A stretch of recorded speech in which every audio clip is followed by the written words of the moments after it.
thought I was marrying a man who cherished me, but he was merely counting down the days until he could legally declare me insane. I was just looking for a vintage stamp to seal our wedding invitations. His mahogany desk sat in the center of the sunlit study. When I bypassed the lock and opened the hidden compartment, I did not find a surprise gift or a hidden love letter. I found a forged medical evaluation declaring me mentally unfit, neatly paperclipped to legal drafts transferring my family's generational trust fund into his bourbon empire. He planned to drug me, lock me in a facility, and drain my accounts while playing the tragic, supportive fiancé. Before I reveal how I dismantled his aristocratic life piece by piece, let me ask, how old are you, and have you ever uncovered a betrayal that made your blood run cold? Welcome to Edana Told Stories. 72 hours before I found myself locked in a freezing, climate-controlled bourbon vault, fighting for oxygen, the only thing on my mind was stationery. It was a quiet Tuesday afternoon at the Caldwell Estate in Lexington, Kentucky. The sprawling house was silent. Harrison told me he was driving up to Louisville to meet with regional distributors. I sat on the living room rug, surrounded by stacks of cream-colored envelopes. We needed the rare adhesive stamps he bought at a charity auction last month. I remembered him tossing the booklet into his study. I walked down the hall, my bare feet quiet against the hardwood floor. The study smelled of old paper leather and the faint, lingering scent of aged rye. The afternoon sun slanted through the plantation shutters, casting long, striped shadows across the Persian rug. I approached the heavy mahogany desk and pulled the brass handle of the top right drawer. It did not budge. Instead, a small biometric scanner embedded beneath the lip flashed a sharp red light. A singular beep pierced the quiet room. Access denied. My hand hovered over the wood. Harrison never locked this drawer. He kept his favorite cigars and spare silver cufflinks inside. The sudden security measure felt a discordant note in the otherwise flawless symphony of our engagement. My gaze drifted to the crystal tumbler resting near his leather blotter. He left it there this morning. The amber dregs of his drink still coated the bottom, leaving a distinct thumbprint smudged against the cut glass. An auditor by trade, my mind is trained to notice anomalies and trace discrepancies. The red light blinked again. A silent taunt. Harrison was the heir to a bourbon empire that traced its roots back 5 generations. His family thrived on control, image, and old money prestige. I was an outsider, a financial auditor who built a life on logic and spreadsheets. I always believed our differences grounded us. I believed his affection was genuine. The glowing red sensor suggested otherwise. I walked over to the shipping supplies stacked in the corner for our wedding favors. I picked up a roll of clear packing tape, tearing off a small, precise strip. Returning to the desk, I pressed the adhesive directly over the smudge on his glass. I rubbed my fingernail over the ridge of the print, then carefully peeled it away. With a steady hand, I smoothed the tape over the optical scanner. The machine whirred. A green light bathed my fingertips. The locking mechanism clicked open. I pulled the drawer out. On the surface, everything looked normal. Cedar boxes, a silver lighter, a stack of blank checks. But the depth was wrong. The interior dimensions did not match the exterior frame. I ran my nails along the inner edge until I caught a tiny, hidden latch. The false bottom popped upward. I lifted the wooden panel and set it aside. Inside lay a prepaid cellular phone and a thick manila folder bearing the insignia of a prominent Kentucky law firm. My pulse skipped a beat. I reached in and opened the folder. The first document was typed on official medical letterhead. My name, Edana Smith, was printed at the top.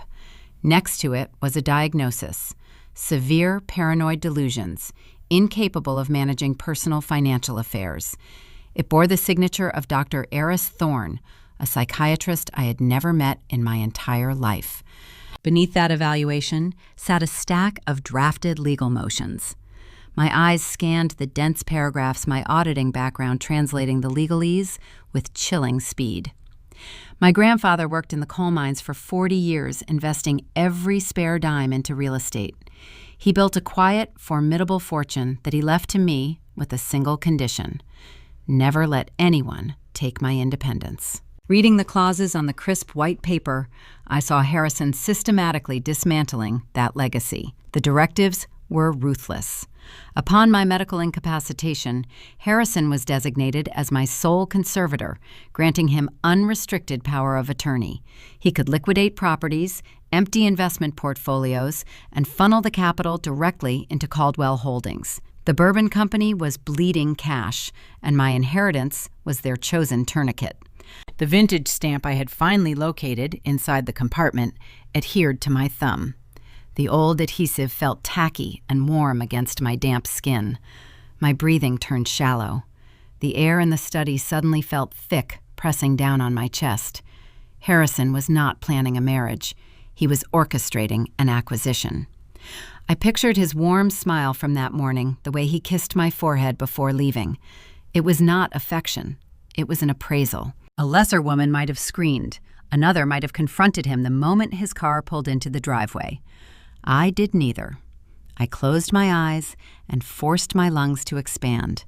I inhaled the scent of his bourbon and let the betrayal calcify into something sharp and useful.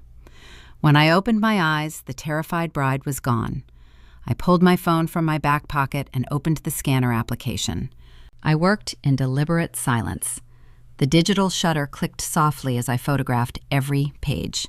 The forged signature, the medical seal, the routing numbers for the offshore holding accounts. I picked up the burner phone, turning it over to capture the serial number and the device code printed on the back label. My hands did not shake. The heat rising in my chest pushed out the shock, leaving only cold, calculated intent. A crunch of gravel outside broke the silence. Heavy tires rolling up the long, circular driveway. I glanced at the window. Harrison's black SUV glided to a halt near the front portico. He was back hours early. My pulse spiked a frantic drumbeat against my eardrums. I had less than 2 minutes before he unlocked the front door and walked into the foyer. I aligned the legal documents precisely as I had found them, making sure the edges of the paper were flush against the folder. I placed the prepaid phone back in its exact groove, noting the subtle layer of dust I needed to leave undisturbed. I lowered the wooden false bottom, pressing until the hidden latch clicked into place. I shut the drawer and watched the biometric lock reset a solid red dot glaring back at me. I peeled the packing tape off the scanner, crumpled it into my pocket, and grabbed the booklet of stamps. The heavy oak front door groaned open down the hall. I heard the familiar thud of his leather shoes stepping onto the entryway tile, followed by the clatter of his keys dropping into the silver bowl on the console table. "Edana," he called out. His voice was smooth, resonant, the voice of a man who commanded boardrooms without raising his tone. "I am home early. The Louisville meeting got pushed." I stood in the center of the study. My reflection in the glass cabinet doors looked pale, but my posture remained rigid. I wiped my damp palms against my jeans, took a slow, steadying breath, and walked out into the corridor. I met him halfway down the hall. He was wearing his tailored navy suit, loosening his silk tie with one hand. I forced the corners of my mouth upward, offering a bright, effortless smile. I held up the vintage stamps, waving them slightly. "I found them," I said, keeping my tone light and conversational. "They were right where you left them." Harrison smiled back. He reached out and tucked a loose strand of hair behind my ear, his fingertips warm against my skin. He looked at me with an expression that mirrored adoration, a look I had fallen for 1,000 times. But staring into his eyes now, I only saw a predator, calculating the slaughter. He thought he was playing a brilliant game. He had no idea I had just read his playbook. Harrison Caldwell operated his life with the precision of a Swiss timepiece. Walking into his study, he shrugged off his tailored suit jacket and draped it over the back of the leather armchair. The lie about the Louisville distributor meeting had rolled off his tongue effortlessly when he spoke to Edana earlier. In reality, he had spent the afternoon in a windowless conference room in downtown Lexington, finalizing the legal architecture of her demise. He approached the mahogany desk. His eyes, trained to catch microscopic flaws in bourbon distillation reports, scanned the surface. The crystal tumbler sat precisely where he had left it, The stack of cream-colored envelopes remained untouched on the far corner.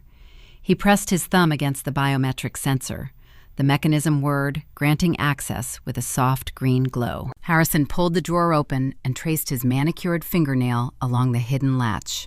The false bottom popped upward. He peered into the concealed compartment. The manila folder rested undisturbed. The prepaid cellular phone sat in its designated groove, a faint, undisturbed film of dust settling over its plastic casing. A satisfied smirk touched the corners of his mouth. Edana possessed an analytical mind, but she lacked the predatory instinct required to survive in his world. She was a financial auditor, accustomed to finding errors in corporate ledgers, not monsters in her own home. Her grandfather had amassed a quiet fortune in the Appalachian coal mines, wealth that now sat dormant in a generational trust. Meanwhile, Caldwell Holdings, a bourbon dynasty spanning 5 generations, was hemorrhaging capital. The banks were preparing to call in their commercial loans. Edana's trust fund was the only liquid asset large enough to cover the deficit and save the Caldwell legacy from public ruin. He closed the compartment confident the trap remained invisible. It was time to test the structural integrity of his future bride. Harrison walked down the hallway toward the dining room. The scent of roasted garlic and rosemary drifted through the air. Edana stood by the marble kitchen island plating their dinner. She wore a simple beige sweater, her dark hair pulled into a loose knot. She looked serene. He needed her to look fractured. He poured 2 glasses of Pinot Noir and carried them to the dining table. They sat across from each other, the ambient light from the chandelier casting long, shifting shadows over the porcelain plates. The clink of silverware against china provided a rhythmic backdrop to the silence. "How are the wedding preparations coming along?" he asked, keeping his tone casual, taking a measured sip of his wine. Edana sighed, setting her fork down. She rubbed her temples, a gesture communicating deep exhaustion. "The florist called this afternoon," she said. "They cannot source the white peonies we requested for the centerpieces. And the seating chart is becoming a nightmare. Your mother insists on placing the board members near the head table, but that pushes my family toward the back doors." Harrison watched her face intently. He searched for the micro-expressions of genuine stress. He needed to establish a documented history of erratic behavior, a foundation for the psychiatrist's evaluation to stand upon. "It is just a seating chart, Edana," he murmured, infusing his voice with rehearsed, gentle concern. "You seem unusually strained lately. Are you sleeping well?" "I am just tired," she replied, picking up her wine glass. Her hand exhibited a faint, almost imperceptible tremor. He leaned forward, lowering his voice to a compassionate whisper, weaponizing her own grief against her. "You know I worry about you. Your mother struggled with the pressure, did she not? The clinical anxiety, the sudden bouts of paranoia. I just want to ensure you are not carrying the same heavy burden." It was a calculated strike designed to plant the seeds of the fragile mind narrative his attorneys had drafted. If she reacted with anger, he could document her hostility. If she crumbled, he could document her weakness. Edana lowered her gaze to her plate. Her shoulders rounded, adopting a posture of defeat. She chewed her lower lip, letting a heavy silence stretch across the table. "I just want everything to be perfect, Harrison. I feel like I am managing a dozen moving pieces, and if I drop one, your family will never let me forget it." Harrison leaned back in his chair, a profound sense of triumph washing over him. She was performing the role exactly as his lawyers required. The overwhelmed, unstable bride buckling under the imaginary stress of a high society wedding. He reached across the table, covering her trembling hand with his own. "You do not have to manage everything," he said smoothly. "I am here to take care of you. Let me carry the weight." Harrison squeezed her hand, fatally underestimating the intellect of the woman sitting across from him. He saw a victim. He failed to recognize a mirror. Sitting across from him, I felt my skin crawl the moment his hand touched mine, but I maintained the exhausted, dependent smile. Every word he spoke, every feigned look of concern, confirmed the horror I had discovered inside that mahogany desk. He was building my psychological profile, brick by brick, using my dead mother's medical history as the mortar. I played the part of the oblivious bride to perfection, masking my terror behind mundane complaints about floral arrangements and seating charts. Dinner concluded with a hollow domestic rhythm. Harrison helped clear the plates, kissed my cheek, and excused himself to review contracts. I watched his tailored silhouette disappear down the corridor, feeling the icy reality of my situation harden my posture. He thought I was breaking. I was merely taking notes. I loaded the dishwasher, letting the hum of the machine mask my footsteps as I crept down the hallway toward his study. I pressed my back against the cool plaster wall, holding my breath, blending into the shadows near the slightly ajar door. Inside, the heavy crystal of his bourbon tumbler clinked sharply against the mahogany wood. The sound echoed in the quiet house, a rhythmic ticking that matched the escalating tension in my chest. I peered through the narrow crack in the doorframe. Harrison stood by the window, the glow of the prepaid cellular phone illuminating his face in the darkened room. His thumb moved rapidly across the screen. I did not need to see the display to know what he was typing. He was updating his legal team. He was telling them I suspected nothing. He was giving them the green light to fast-track the trust transfer. The timeline I had envisioned earlier that afternoon evaporated. I had assumed I possessed weeks, perhaps months, to untangle his web before the wedding ceremony. But witnessing his smug confidence at the dinner table, the calculated acceleration of his gaslighting tactics, a chilling truth settled over me. He was not waiting for the wedding day. The financial theft and the medical commitment were happening imminently. The trap was already springing shut. My ruin and my physical confinement were no longer distant threats. They were active, ticking countdowns. I backed away from the door, my bare feet silent on the hardwood, the suffocating pressure of an invisible deadline wrapping around my throat. I needed to move, and I needed to be flawless. The wrought iron gates of the Caldwell primary estate parted with a quiet, mechanical hum, allowing Harrison to steer his vehicle onto the mile-long gravel driveway. Ancient oak trees lined the path, their thick branches draped in Spanish moss, casting long and fractured shadows across the hood of the car. Sitting in the passenger seat, I watched the sprawling limestone mansion emerge from the tree line. It was a fortress of old wealth built on generations of bourbon distribution and political influence. 72 hours ago, I viewed this house as my future home. Tonight, I recognized it as a hostile battleground. Harrison parked near the grand portico, killing the engine.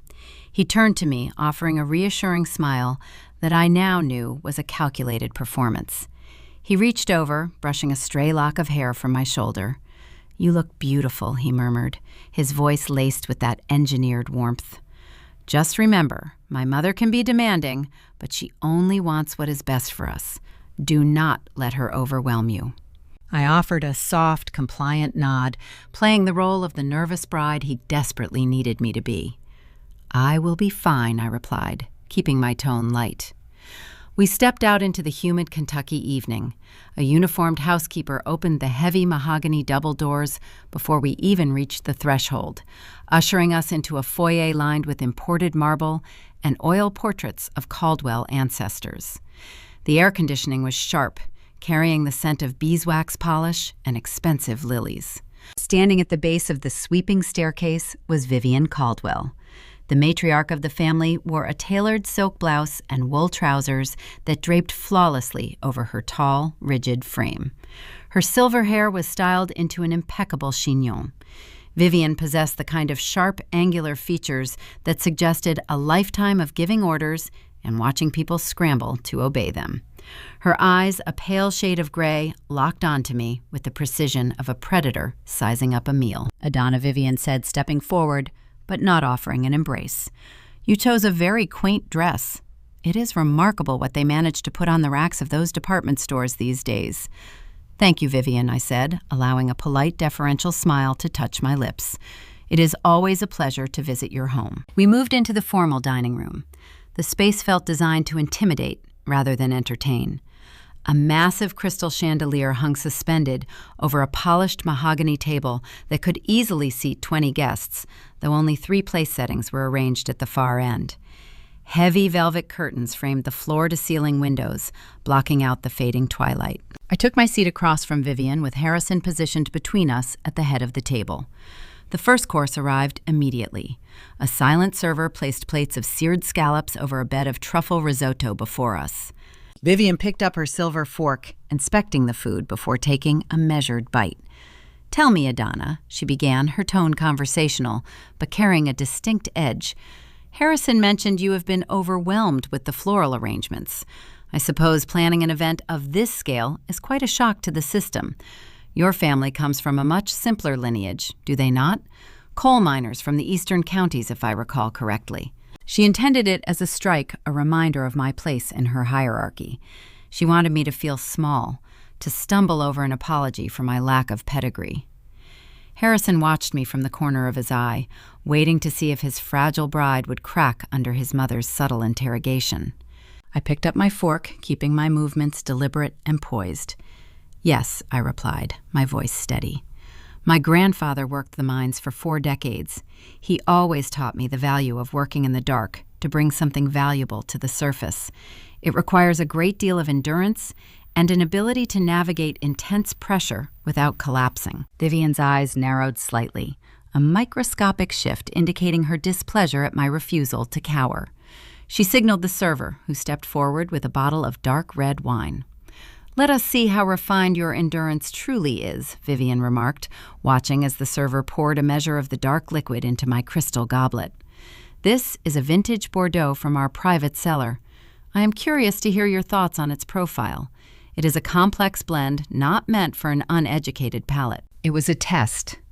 If I feigned ignorance, I was a peasant. If I pretended to know and failed, I was an imposter. I picked up the glass by the stem, swirling the deep crimson liquid gently. I brought it to my nose, breathing in the rich, earthy aroma. I took a slow sip, letting the dry, astringent finish settle on my tongue. "It is structured and austere," I said, setting the glass down with a soft clink. "Prominent tannins, notes of dried tobacco and dark fruit. It has a heavy finish, Vivian. Perhaps a bit too rigid for my everyday preference, but undeniably crafted to leave a lasting impression." Harrison shifted in his chair, offering a strained chuckle.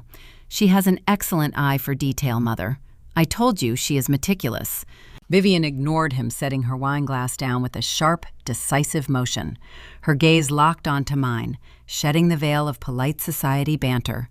The hostility became palpable, a heavy weight pressing down on the dining table. "Since you appreciate structure, Edana, let us discuss the timeline," Vivian said, her voice dropping an octave. "We have consulted the family accountants regarding the upcoming fiscal quarters. Maintaining a wedding date in late October is irresponsible. The logistical delays are interfering with our broader financial strategies. We are moving the ceremony forward. You will marry Harrison in August." Harrison reached over, covering my hand with his own, resuming his performance. "It makes perfect sense, darling. We can start our lives together sooner. The planners can expedite the remaining details. You will not have to worry about a single thing." My mind raced, the training of a financial auditor kicking into high gear. The sudden demand to accelerate the wedding by 2 months was not a matter of convenience or simple impatience. It was a calculated fiscal maneuver. August sat strategically right before the end of the 3rd financial quarter. Corporate entities of Caldwell Holdings size were required to submit their ledger reports to the Securities and Exchange Commission by September. Vivian used the phrase tax efficiency, but my brain translated the corporate subtext. They did not need a tax break. They needed an immediate, massive influx of liquid capital to balance a catastrophic deficit on their books before the federal regulators initiated their quarterly review. If they secured legal control over my generational trust fund in August, they could quietly absorb the millions, report the funds as internal revenue, and survive the SEC audit undetected. I looked at Harrison, studying his warm, encouraging smile. Then I looked at Vivian, taking in her rigid, unyielding posture. They were hunting me. "I understand," I said, allowing my voice to soften, projecting compliance and mild fatigue. "If it is better for the family's future, we can certainly make August work.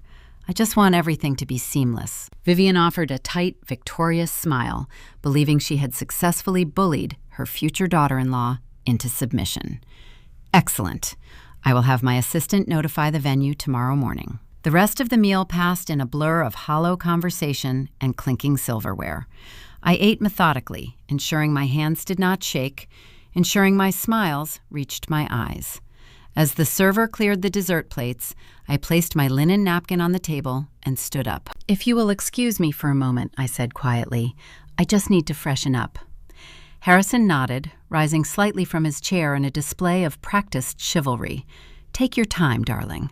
I walked out of the oppressive dining room, the heavy velvet curtains closing behind me. The hallway was dimly lit, silent, except for the rhythmic ticking of a towering grandfather clock near the staircase. I moved down the corridor, passing the powder room entirely. I needed a moment to breathe, to formulate my next step before returning to that table. I stepped into a small, adjacent sitting room. It was an elegant space filled with leather sofas and built-in bookshelves. On a sleek console table near the window, a family iPad rested on a charging dock. As I walked past the table, the screen suddenly illuminated, casting a pale bluish glow across the polished wood. A notification banner popped up at the top of the locked screen. My eyes darted to the text. It was an urgent email from the Chief Financial Officer of Caldwell Holdings, addressed directly to Vivian and Harrison. The sender had flagged the message with high priority. The preview text was brief, but it hit me with the force of a physical blow. Subject: Liquidity Crisis and SEC Audit Defense. Preview: The capital shortfall exceeds our worst projections. If the regulatory board demands the ledger before the August capital injection, we face immediate insolvency and federal inquiry. I stood frozen in the quiet room, the pale light of the screen reflecting in my eyes. The puzzle pieces snapped together with terrifying clarity. This was not a localized theft. This was a desperate, large-scale corporate bailout. The Caldwell Bourbon dynasty, the aristocratic empire that looked down on my coal mining lineage, was entirely bankrupt. They were drowning in debt, teetering on the edge of total federal collapse and potential prison sentences for corporate fraud. My grandfather's trust fund was not just a bonus to them. It was their only remaining lifeline. They were accelerating the wedding and drafting psychiatric evaluations because their survival depended entirely on my financial ruin. The screen went dark, plunging the sitting room back into shadows. I heard the faint sound of Harrison's voice drifting from the dining room, laughing at something his mother said. I was not just fighting a greedy fiancé. I was stepping into a war zone against a billionaire dynasty desperate to stay out of a federal penitentiary.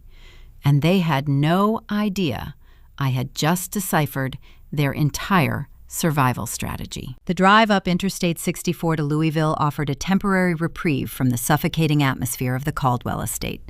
I kept the car radio off, letting the hum of the tires on the asphalt steady my racing pulse. The rain began to fall as I crossed the county line, slicking the roads and matching the cold determination settling deep in my chest. I navigated the downtown grid until I reached a narrow side street in the historic district.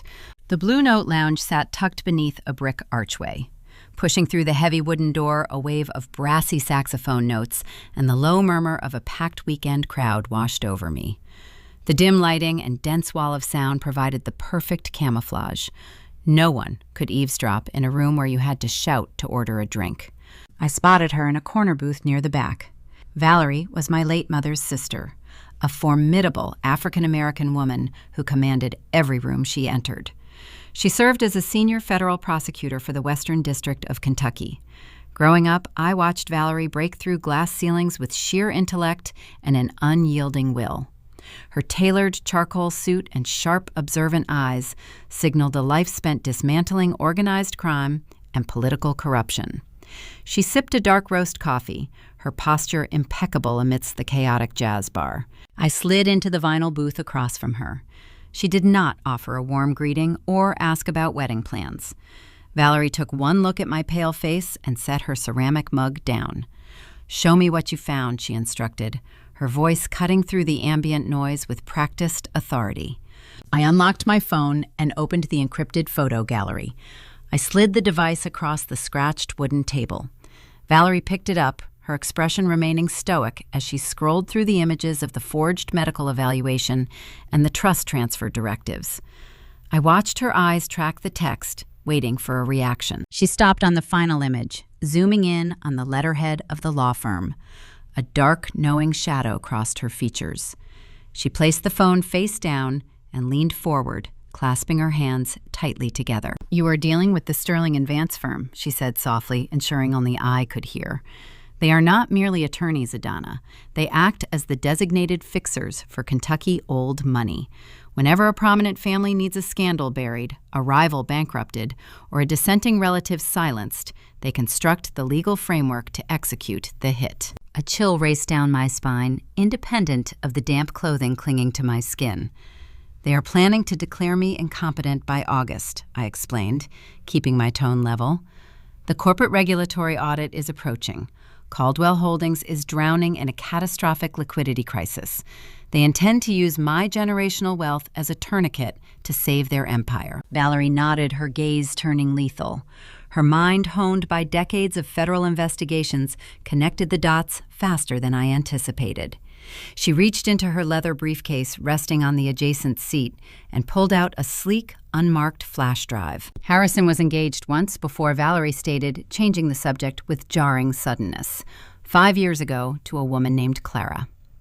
The Caldwell family issued a press release claiming she suffered a nervous breakdown and fled to Europe to seek holistic treatment. The engagement was quietly dissolved. My breathing hitched. I remembered Harrison mentioning Clara once, brushing her off as a tragic, fragile woman who could not handle the pressure of high society. She never went to Europe. Valerie continued, her words landing like stones dropped into a deep well. "My office ran a quiet inquiry on the Caldwells a few years back regarding a separate tax evasion tip. Clara was systematically bankrupted. Sterling & Vance drafted the exact same psychiatric paperwork you just showed me. They transferred her personal assets into a shell company under Vivian Caldwell's control, and Clara was committed to a private, off-the-books facility in Ohio. She is still there." The jazz music around us seemed to fade into a muted, distorted hum. The reality of my situation crystallized into a terrifying picture. This was not a desperate first-time crime committed by a failing Bourbon dynasty. It was a practiced, serialized hunting tactic. I was not a bride. I was simply the next target in their harvest. I stared at the black flash drive resting on the table.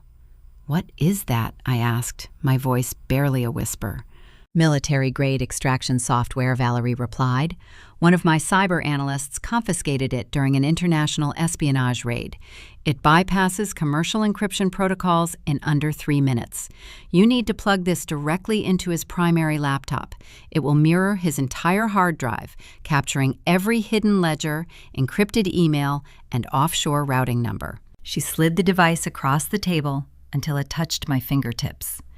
I picked it up. The metal casing felt cold and heavy in my palm.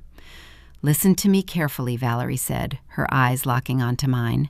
"You cannot just leave him. If you run, they will use those forged medical documents to hunt you down, freeze your accounts, and lock you in a ward before you cross state lines. You have to dismantle their entire foundation. Do not just survive them, Edana. Gut them." I pocketed the drive, nodding once. The fear that had gripped me for the past 72 hours evaporated, replaced by a crystalline, predatory focus. I thanked my aunt, left the noisy jazz lounge, and drove back toward the lion's den.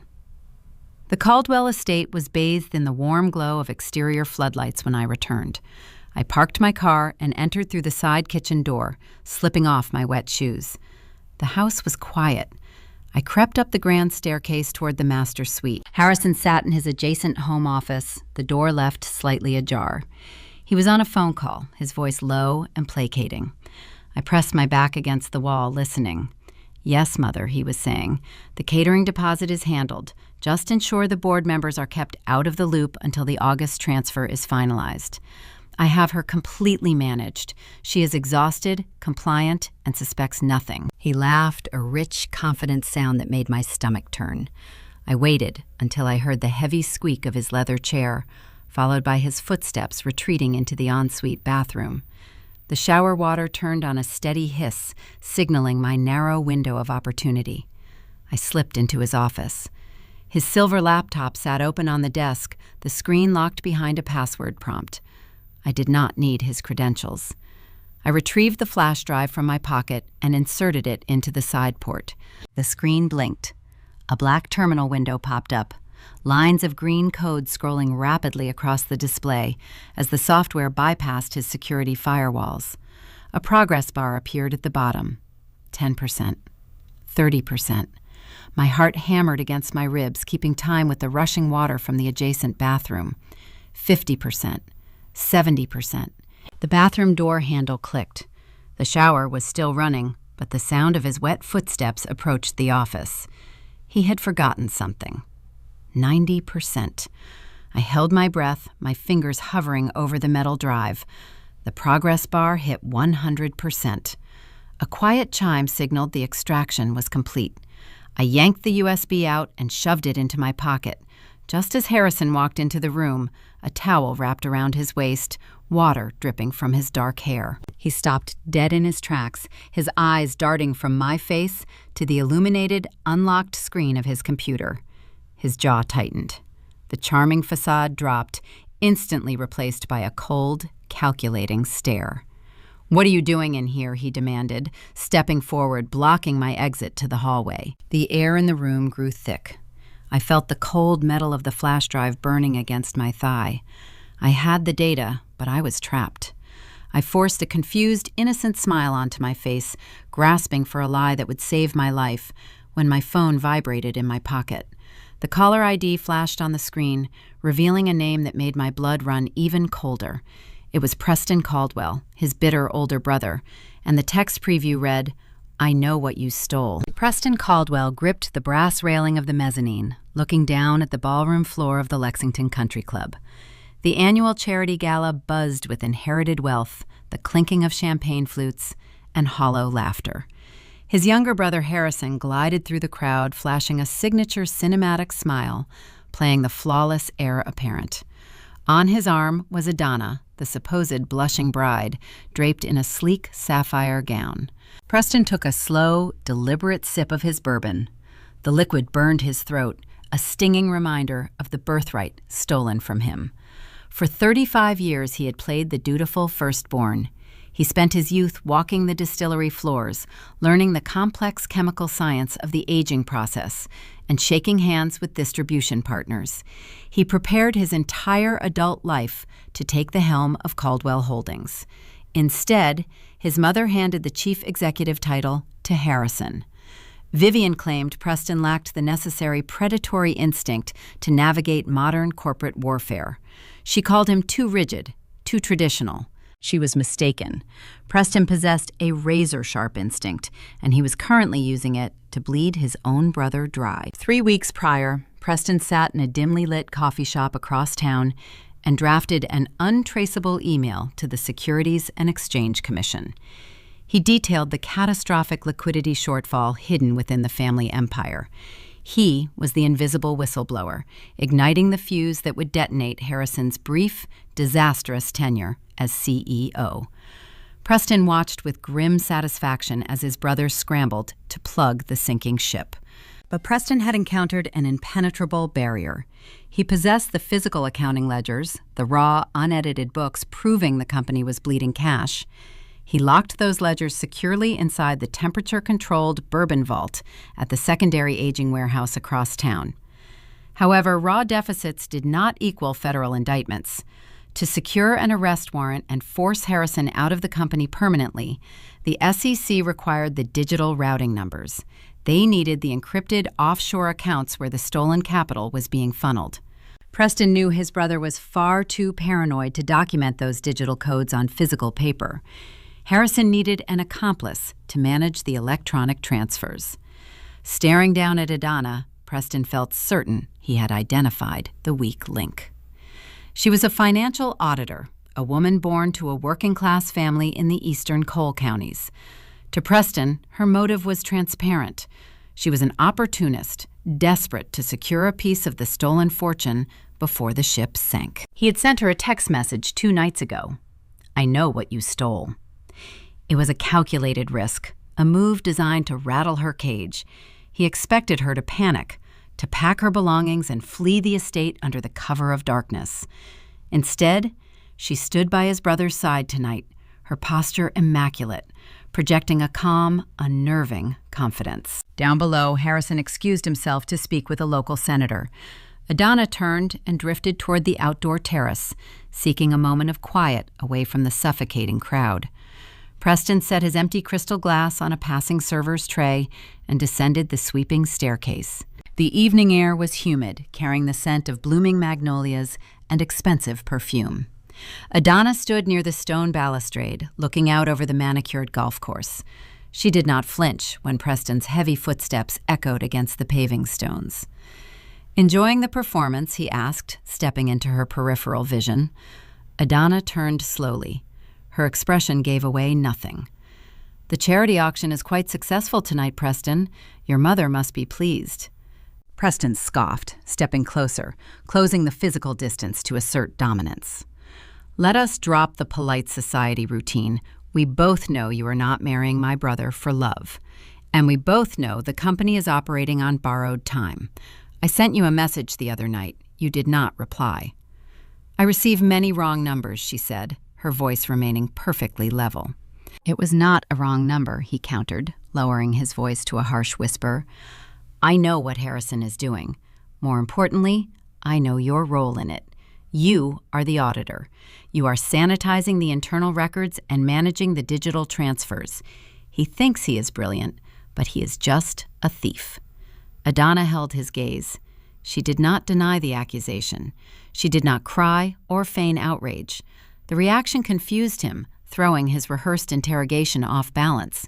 "If you possess such damning information, Preston, why are you cornering me on a terrace instead of standing in front of the board of directors?" "Because I lack the final sequence," he admitted his patience fraying.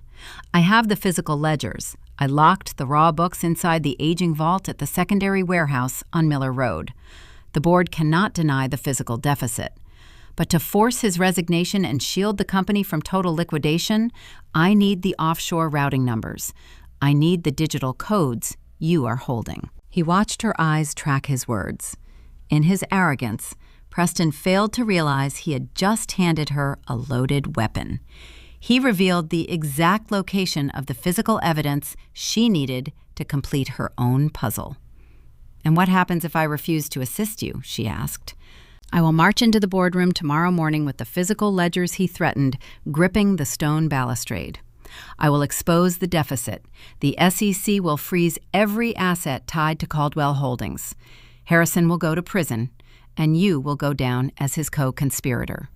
You will lose everything, Edana. You will return to those coal mining towns with a felony record and empty pockets." The threat hung heavy in the humid air. Preston expected her to break to beg for immunity. Instead, the corners of her mouth curled into a slow, chilling smile. It was the smile of a predator recognizing an open trap. "You are offering me a terrible deal, Preston," she said smoothly.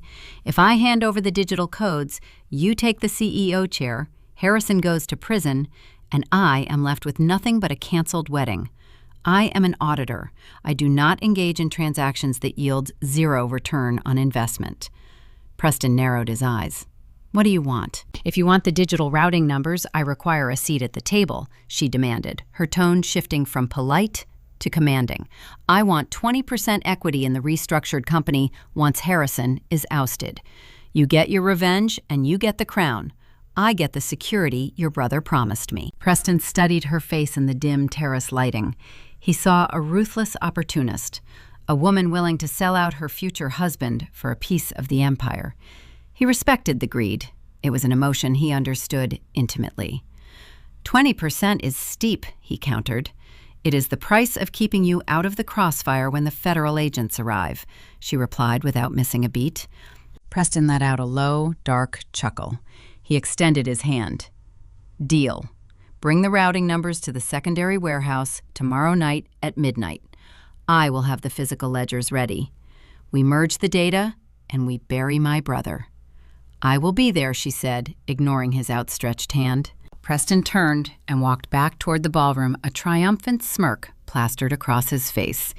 He believed he had just outmaneuvered the brilliant auditor, securing the final piece of his ascension. He had no idea he had just handed the keys to the kingdom to the very woman his family was trying to destroy. As he vanished into the crowd, Edana remained on the terrace, pulling her phone from her silver clutch. The screen illuminated, displaying a cloned text message intercept from Harrison's burner device. The message contained an address to a private medical facility in Ohio. The digital codes Preston desperately sought were the least of the family's secrets, and the game was about to shift from financial theft to human confinement. The charity gala dragged on for another hour after my conversation with Preston. I maintained my rigid posture, smiling for photographers and shaking hands with local politicians. My jaw ached from the performance. Harrison remained by my side, pouring champagne and introducing me as his brilliant future bride. I let him play the devoted partner. I drank sparkling water and counted the minutes until we could leave. When we finally returned to the estate, Harrison retreated to his study to review quarterly distribution reports. I walked upstairs to the master suite and locked the heavy oak door behind me. The silence of the bedroom offered a brief, fragile sanctuary. I kicked off my heels, unzipped the sapphire gown, and changed into a simple cotton robe. I sat on the edge of the mattress and pulled my laptop from its leather sleeve. My hands felt unnervingly steady. The panic that had gripped me 3 days ago was gone, replaced by a cold, calculating drive. I retrieved the small encrypted receiver Aunt Valerie had given me at the jazz club.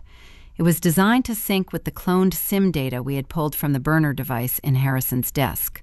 I inserted the receiver into the USB port. The screen flickered, casting a pale, bluish glow across my face. A terminal window opened. Lines of code translating the intercepted cellular traffic into readable text logs. I took a deep breath, steeling myself for the inevitable. I expected to find the mundane, ugly details of infidelity. I prepared my heart for the sting of another woman. I envisioned late-night hotel bookings, expensive jewelry receipts, and intimate messages sent to a hidden mistress. A betrayal of the flesh felt like the logical companion to his financial crimes. Wealthy men in his circle often kept secrets, draped in expensive perfume. I braced for the humiliation of reading love notes addressed to someone else. The progress bar reached completion. A folder labeled Inbox Archive appeared on the desktop. I clicked the icon. The screen populated with a sparse list of text threads. There were no photographs of blonde women or reservations at secluded resorts. There was only one active contact saved in the burner phone directory. The name listed was Oakhaven Care. My brow furrowed. I clicked the thread bringing up the most recent exchange. The message sent from Harrison's device was brief, devoid of any emotional warmth. It read, "Keep her sedated through the 14th. Payment wired." The response from Oakhaven Care arrived 2 minutes later. Confirmation received. The patient remains isolated in the secure wing. Vitals are stable. A sharp chill radiated from the glowing screen, sinking deep into my bones. The air in the bedroom suddenly felt thin. I read the words again. Keep her sedated. The image of a mistress evaporated, replaced by a horror far more sinister. Harrison was not hiding a lover. He was funding a captive. I needed to understand the scope of his depravity. I navigated back to the root directory of the cloned data, searching for attachments linked to the Oakhaven contact. I found a compressed folder labeled Legal Admissions. I extracted the files, my eyes scanning the generated list of PDF documents. Medical waivers, non-disclosure agreements signed by facility administrators, and one file named State Registry. I opened the document. It was a scanned copy of an official government record bearing the seal of the state of Ohio. My auditing background trained me to scan official documents for discrepancies, but no professional training could prepare me for the contents of this page. It was a marriage certificate. The groom was listed as Harrison James Caldwell. The bride was Jillian Rose Montgomery. The date of the ceremony was stamped 4 years ago. I stared at the screen, the silence in the room pressing against my eardrums. I checked the accompanying county court records pulled by the extraction software. There was no annulment filing. There was no divorce decree. The union was active and legally binding. Harrison was already a married man. The revelation struck with the force of a physical blow. The impending wedding he was planning with me was a sham. It was a theatrical performance devoid of any legal standing. Bigamy was a felony, but Harrison was not a man who made sloppy legal errors. He constructed this illusion for a specific, calculated reason. My mind raced back to the intricate stipulations of my grandfather's generational trust. The attorneys who drafted the inheritance clauses established a precise trigger for the disbursement of the primary 8-figure principal. The funds were designed to release upon the ceremonial signing of the marriage register validated by an ordained officiant and public witnesses. The bank required the signed ceremonial certificate to initiate the wire transfer, pending the official state filing a week later. Harrison did not need our marriage to be legally recognized by the state of Kentucky. He only needed the public spectacle. He needed the photographs, the witnesses, and my signature on the ceremonial register to trigger the automatic transfer clauses of my trust fund. Once the capital hit our joint accounts, he would funnel the money offshore within hours. By the time the county clerk rejected our marriage license due to his existing union, my generational wealth would be gone, swallowed by the Caldwell empire. The sheer scale of his sociopathy came into sharp, terrifying focus. He had built a labyrinth of fraud to steal my inheritance, but the financial theft paled in comparison to the human cost. He had a legal wife, Jillian, locked inside a private medical facility in Ohio. He was paying doctors to keep her sedated and compliant, isolating her from the world while he prowled for his next target. Aunt Valerie mentioned Clara, the previous fiancé, who had been bankrupted and committed. Jillian must have been the woman who came after Clara, another victim swallowed by the Caldwell machine. The moral stakes shifted instantly. This was no longer just a mission to protect my bank accounts or exact revenge on a greedy fiancé. There was an innocent woman, drugged and trapped in a locked ward. If I walked away now, if I simply packed a suitcase and disappeared into the night, Harrison would find a way to silence her permanently to protect his public image. I could not just save myself. I had to rescue Jillian. I closed the PDF and safely ejected the receiver from my laptop. I walked over to the bedroom window looking out over the manicured lawns of the estate. The bourbon warehouses loomed in the distance, dark monuments to a family built on exploitation and deceit. I realized that dismantling this empire required more than exposing a deficit. I had to burn their reputation to the ground in front of the very society they sought to impress. My phone vibrated on the nightstand, breaking the silence. It was not the burner device, but my personal work cell. I walked over and picked it up. The caller ID displayed the name of the senior managing partner at my auditing firm. It was past midnight. A call at this hour signaled a catastrophic professional emergency. I swiped the screen to answer. "Hello, Richard." Edana, his voice was tight, carrying a rigid formality that sent a fresh wave of dread through my veins. "I need you in the downtown office at 7 tomorrow morning. We have a crisis." I kept my voice steady. "What kind of crisis?" "The firm received an anonymous whistleblower report an hour ago," he stated coldly. "The regulatory board is claiming that millions of dollars in client funds are missing from the accounts you personally audited last quarter. Your credentials have been flagged for immediate review." The line went dead. I lowered the phone, staring at the blank screen. Vivian Caldwell was making her move. She knew a sudden psychiatric commitment would raise suspicion if I was a respected, flawless auditor. She needed to destroy my professional credibility first, branding me as a disgraced, unstable accountant before her corrupt doctors signed the medical hold. The war had just spilled out of the Caldwell estate and directly into my livelihood. The drive into downtown Lexington felt like navigating a ghost town. The morning sky hung low and gray, threatening rain that refused to fall. My hands gripped the leather steering wheel, my knuckles pale against the dark material. A sudden summons at dawn from a senior managing partner was the corporate equivalent of an execution order. Vivian Caldwell was making her move, striking at the one thing I valued more than my inheritance. She was dismantling my reputation. I parked in the underground garage of my firm. The concrete walls echoed with the click of my low heels as I walked toward the elevator bank. For 6 years, I had built my career within these glass walls. I started as a junior analyst, working 60-hour weeks to clear the student debt accrued from my accounting degree, while my peers spent their afternoons networking on pristine golf courses. My spotless professional record was my armor. It shielded me from the condescension of old money families who viewed working-class roots as a character flaw. Today, that armor was scheduled for demolition. Stepping off the elevator onto the executive floor, the shift in atmosphere was palpable. The junior associates avoided my gaze, staring intently at their monitors. The receptionist offered a tight, uncomfortable nod instead of her usual bright greeting. I walked straight to the corner boardroom. The frosted glass door was already open. Richard stood by the window, his arms crossed over his chest. Sitting at the long mahogany table was Marcus, the head of the compliance division. A thin, terrifyingly stark manila folder rested on the polished wood between them.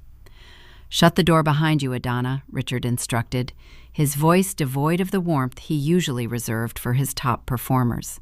I closed the heavy door, sealing us inside the quiet room. I took a seat across from Marcus, keeping my posture upright. My heart hammered a frantic rhythm against my ribs, but I forced my breathing to remain slow and even. We received a whistleblower submission from a secure portal early this morning. Marcus began pushing the folder across the table toward me. "It concerns the regional healthcare portfolio you audited last quarter. The report includes banking discrepancies, indicating $300,000 in client escrow funds have been diverted into an untraceable shell account." I looked at the closed folder. Vivian Caldwell was thorough. She had likely called upon one of her high society acquaintances on the healthcare board, manipulating them into fabricating a ledger anomaly. "That is impossible," I said, keeping my tone level and professional. "My audits undergo a triple verification process. Every cent of that portfolio was accounted for and signed off by the client." "The digital trail provided in the tip suggests otherwise," Richard countered, turning to face me. "The routing signatures match your unique employee terminal ID. The regulatory board has already been notified. They are flagging your credentials for a state-level review." The strategy unspooled in my mind with terrifying clarity. If Vivian succeeded in stripping my accounting license and terminating my employment, I would become a disgraced, unemployed woman facing potential federal charges. My social standing would evaporate. I would be entirely isolated. When her corrupt doctors eventually filed the psychiatric hold, citing the stress of my ruined career as the catalyst for a nervous breakdown, no one would question it. The narrative would be flawless. Harrison would step in as my noble conservator, managing my trust fund while I was locked away. I need to see the digital submission I requested looking directly at Marcus. A printed summary tells me nothing. If my terminal ID was spoofed, the raw metadata in the original email header will show the discrepancy. Marcus hesitated, glancing at Richard. Richard gave a curt nod. Marcus rotated his laptop toward me, displaying the secure inbox where the anonymous tip had landed. I leaned forward.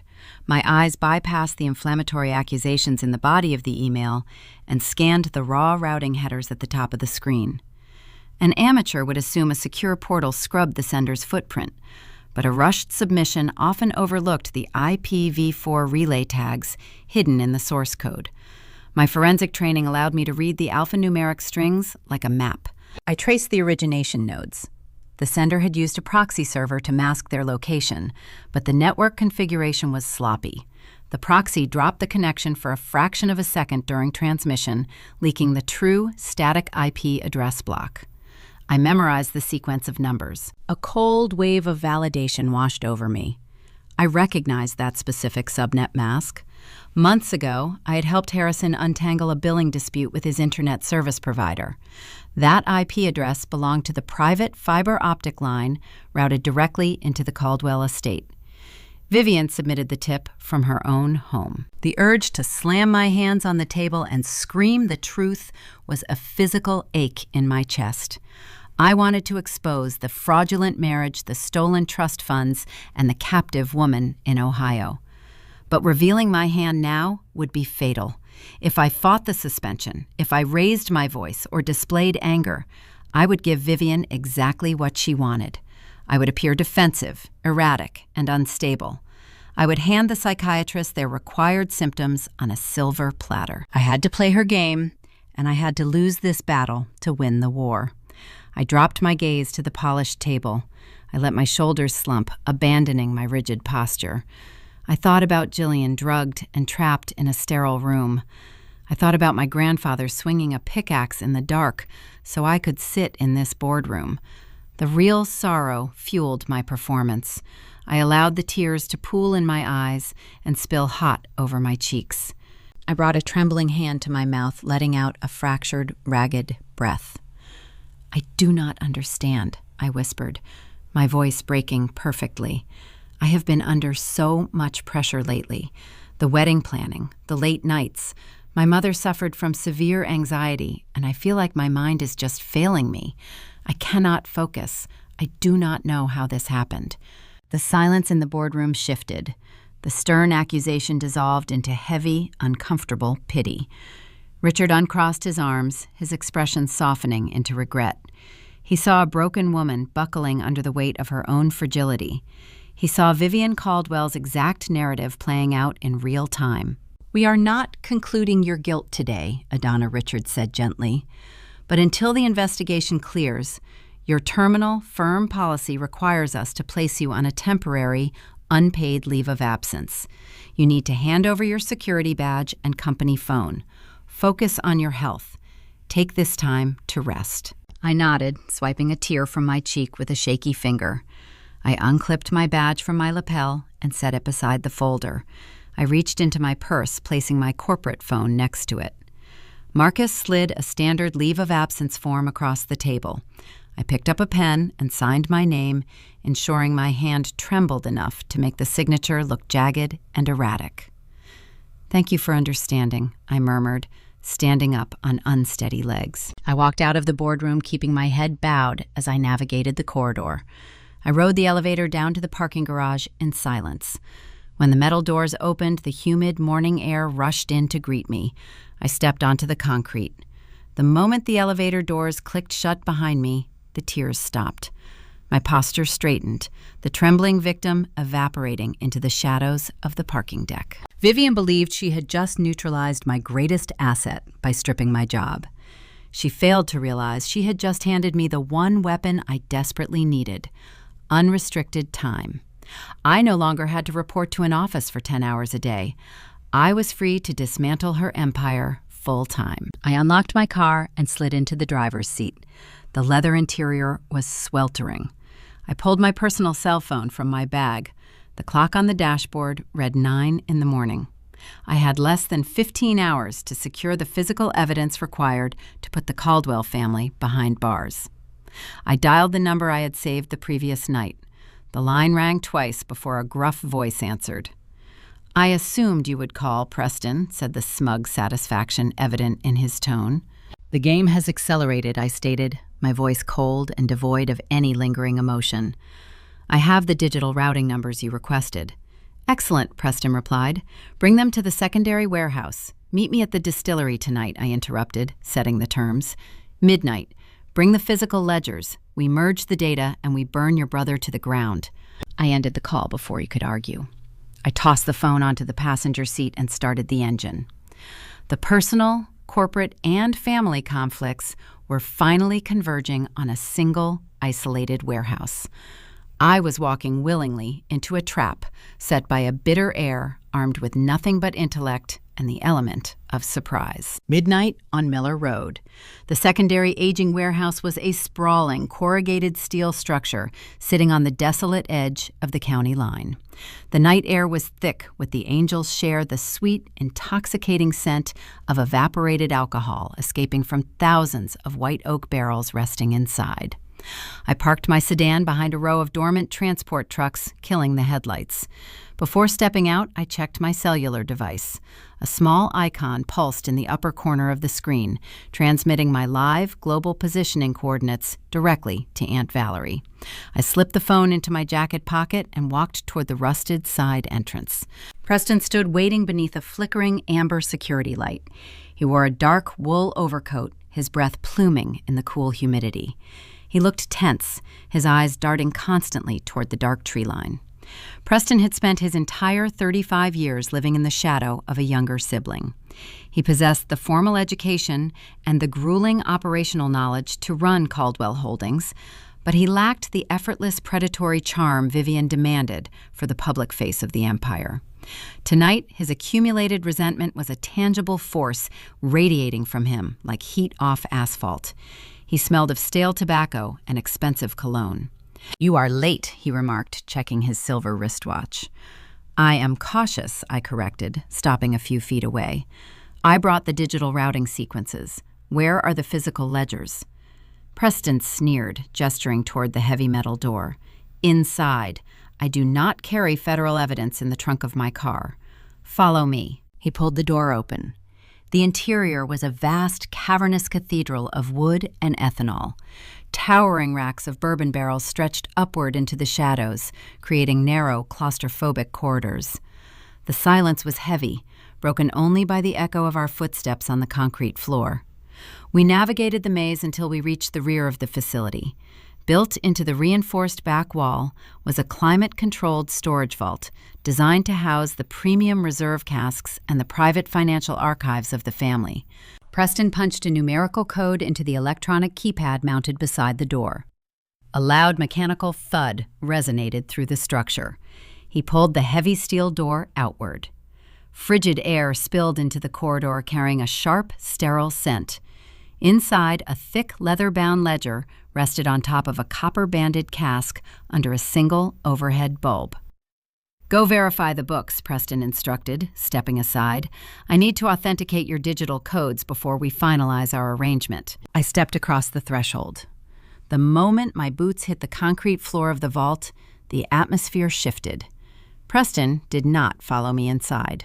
I turned around just as he grabbed the heavy steel handle, his face contorted into a cruel, triumphant mask. The aristocratic entitlement he usually kept hidden broke through the surface. "You actually thought I would divide my empire with a working-class auditor?" he mocked, his voice echoing in the small space. I needed a scapegoat. "When the corporate board discovers you locked in here with the stolen financial books, Harrison will be implicated for granting you security access. You will take the fall for corporate espionage. I seize the chief executive chair. You get a prison cell. Enjoy the cold, Edana." He slammed the heavy door shut. The metallic clang reverberated through my teeth. A magnetic seal engaged with a deafening clack, locking from the outside. The hum of the industrial climate control system kicked into high gear. The unit was engineered to chill the air and mechanically reduce the oxygen levels, preventing ethanol combustion in the enclosed space. My breathing immediately grew shallow. Frost began creeping across the edges of the copper barrels, glinting under the dim bulb. This was the moment. The timeline had caught up to the freezing dark and the thinning air. I did not scream. I did not pound my fists against the impenetrable steel door. Panic consumes oxygen, and oxygen was suddenly a finite resource. I pulled my phone from my pocket and walked over to the cask. I flipped open the heavy leather cover of the ledger. The pages were filled with raw, unedited financial deficits. It was the undeniable proof of a bleeding empire, the exact numbers Preston and Harrison had hidden from the federal regulators. I steadied my trembling hands and began to photograph every single page. The camera shutter clicked softly in the silence. My fingers grew numb, the joints aching from the plummeting temperature. I focused entirely on the task, capturing the ink, the dates, the offshore routing notes Preston had scribbled in the margins. He thought he was burying me in a tomb. He failed to realize he had carelessly left the authentic, undoctored evidence in the room to frame me, handing me the exact physical proof required to put his entire bloodline behind bars. The oxygen deprivation started to cloud my vision. Black spots danced in my peripheral sight. The cold gnawed at my extremities, a burning sensation that slowly faded into dangerous numbness. I finished the final page, closing the ledger. My legs gave out. I sank to the freezing concrete floor, clutching the phone to my chest. The mechanical hum of the fans sounded like rushing water in my ears. Minutes stretched into an eternity. Drawing a breath felt like inhaling shards of glass. My eyelids grew heavy. The trap was working exactly as Preston intended. Just as the darkness threatened to pull me under, a sharp electronic sequence chimed from the other side of the door. A loud, heavy clack echoed through the vault. The magnetic seal disengaged. The thick steel door swung outward. Warm, humid Kentucky night air rushed into the space, filling my starved lungs. I gasped, a harsh, ragged sound, scrambling to my knees. Aunt Valerie stood in the doorway, her tailored silhouette framed by the dim warehouse lights. Beside her stood a man dressed in tactical dark clothing, holding a decoding device wired to the keypad. He was a silent federal security contact who had bypassed the biometric lock in under 60 seconds. Valerie stepped into the freezing room. She reached down, grasping my arm with unyielding strength, and hauled me to my feet. Her sharp eyes scanned my pale face, assessing my physical state, before looking at the device clutched in my hand. "Do you have the evidence?" she asked, her voice a steady anchor in the spinning room. Every page I rasped, leaning heavily against her shoulder as we walked out of the vault. I shoved the phone deep into my pocket. Preston thought he was executing a flawless double-cross. Instead, he had just supplied a federal prosecutor with the final nails for his own coffin. The trap had failed. Preston Caldwell was a doomed man, walking oblivious to the federal indictment currently assembling around his neck. The tactical contact secured the vault door, erasing all traces of our breach. Valerie led me through the maze of barrels toward her idling vehicle, parked out of sight near the tree line. I slumped into the passenger seat, the ambient heat of the car slowly thawing my frozen limbs. My chest ached with every breath, a lingering reminder of how close I had come to suffocating in the dark. Valerie shifted the car into drive, her jaw set in a hard line. "We have the financial documents," she stated, navigating the dark country road away from the warehouse. "But Vivian is accelerating her timeline. She knows you are suspended from your firm. She needs you declared mentally unfit before the weekend, and she is staging a public execution to secure the witness testimonies." I turned my head, looking at my aunt. What has she done? "Tomorrow afternoon is your bridal shower at the country club," Valerie replied, her tone grim. "She has invited the entire Lexington elite, including the highest-tier investors of Caldwell Holdings. She is planning an orchestrated psychological assault. She intends to break you in front of 300 witnesses." I leaned my head against the cool glass of the passenger window. The physical danger of the warehouse was over, but the ruthless social warfare was just beginning. Vivian believed I was a fragile, working-class girl who would crumble under high society pressure. She was preparing a stage to watch me shatter, unaware that I was bringing a torch to burn her theater to the ground. The afternoon sun beat down relentlessly on the manicured emerald lawns of the Lexington Country Club. Inside the grand ballroom, the atmosphere was thick with the scent of imported orchids and the suffocating weight of generational wealth.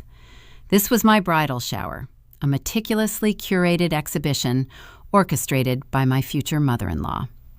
Vivian moved through the sea of pastel dresses and wide-brimmed hats with the predatory grace of a seasoned apex predator.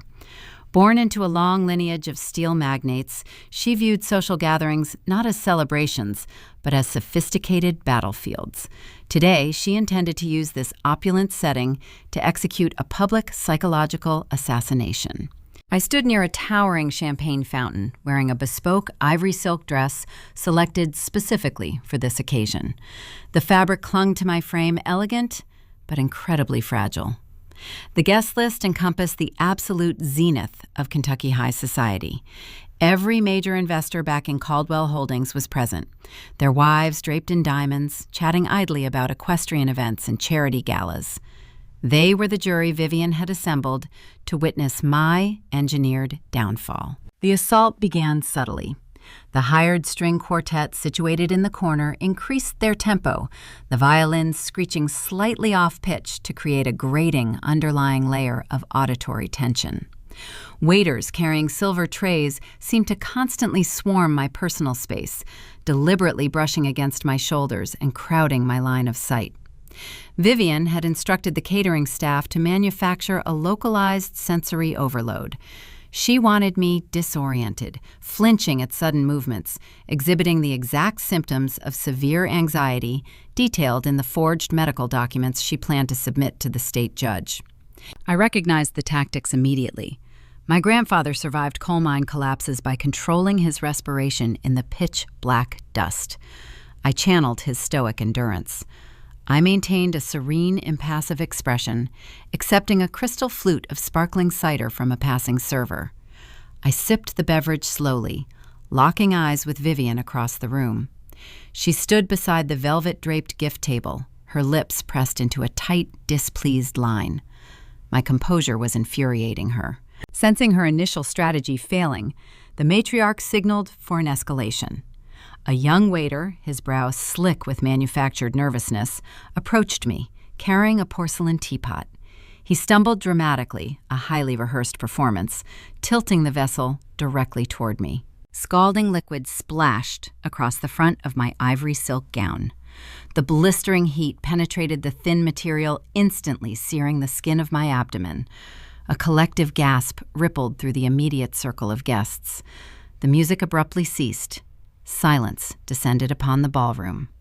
300 pairs of eyes locked onto me, waiting for the anticipated hysterical outburst. Vivian stepped forward, her face projecting a mask of deep maternal concern, ready to declare me mentally unfit to handle a simple accident. I did not scream. I did not flinch or dissolve into tears. Instead, I smoothly retrieved a thick linen napkin from the nearest table. I gracefully dabbed the ruined silk, my movements deliberate and unhurried. The physical pain radiating from the burn was intense, but my focus remained absolute. I lifted my chin, flashing a brilliant, unfazed smile directly at the stunned matriarch. "Accidents happen," I announced, my voice carrying clearly across the quiet ballroom. I lifted my half-full crystal flute high into the air.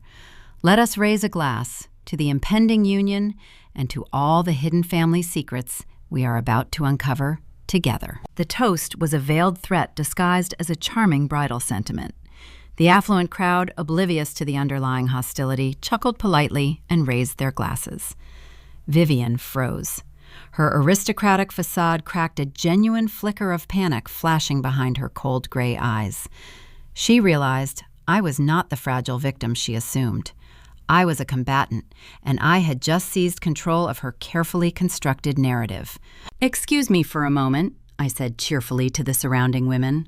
"I must attend to this stain before it sets permanently."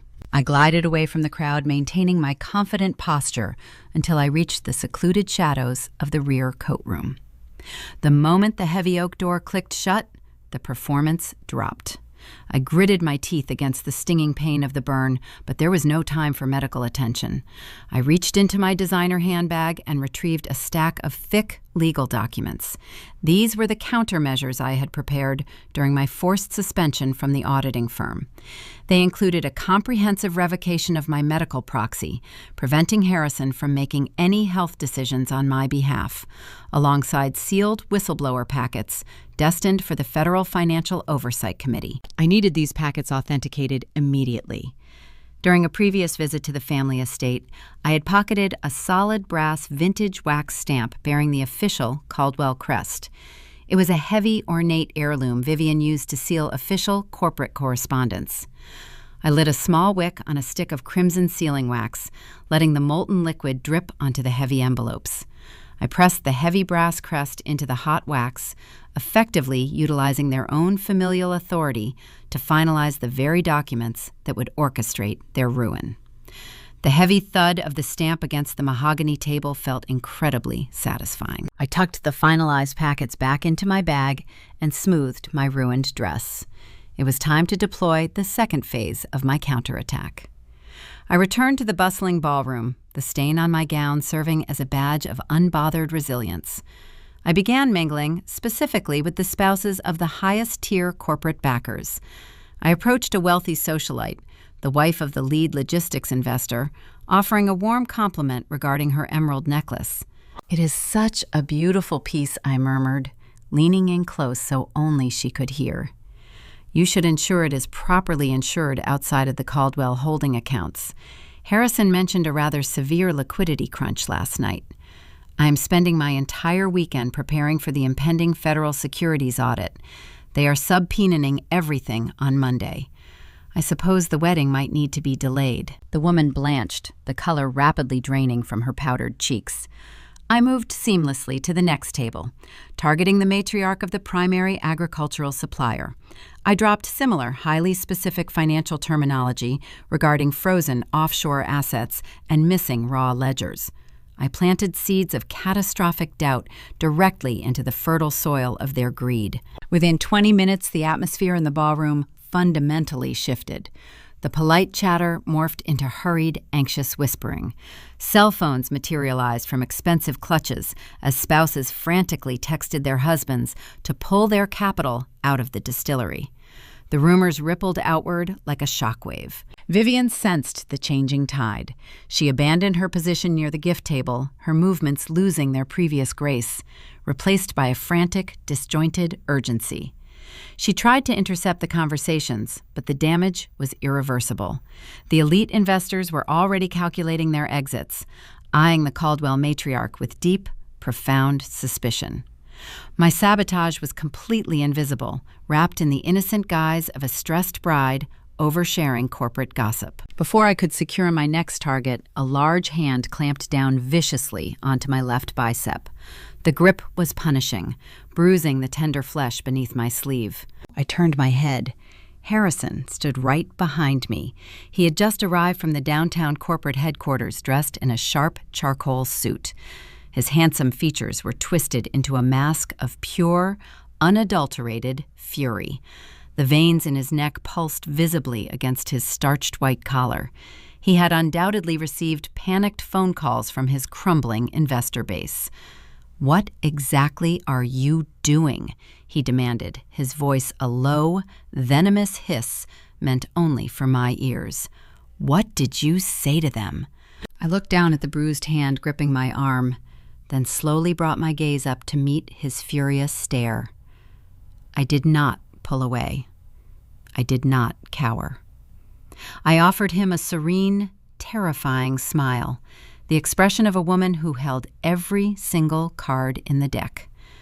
"Just making polite conversation with your backers, darling," I replied softly. Harrison opened his mouth to retaliate, but his phone suddenly erupted with a shrill, jarring ringtone. He snatched the device from his jacket pocket, intending to silence the interruption. But as his eyes locked onto the glowing caller identification screen, all the blood drained from his face. The aggressive posture vanished, replaced by stark, absolute terror. I caught a fleeting glimpse of the screen before he turned away. The incoming call was not from a panicked investor or an angry brother. The digital display boldly identified the caller as the director of the private medical facility in Ohio. The secure compound holding his hidden legal wife was breaching protocol to contact his personal device during daylight hours, signaling a catastrophic security failure that threatened to expose his darkest, most closely guarded secret to the entire world. 200 miles north of the suffocating Kentucky Country Club, a sleek black government vehicle navigated the winding rural roads of Ohio. The overcast afternoon cast long, ominous shadows across the dense pine forests surrounding the Oak Haven Care compound.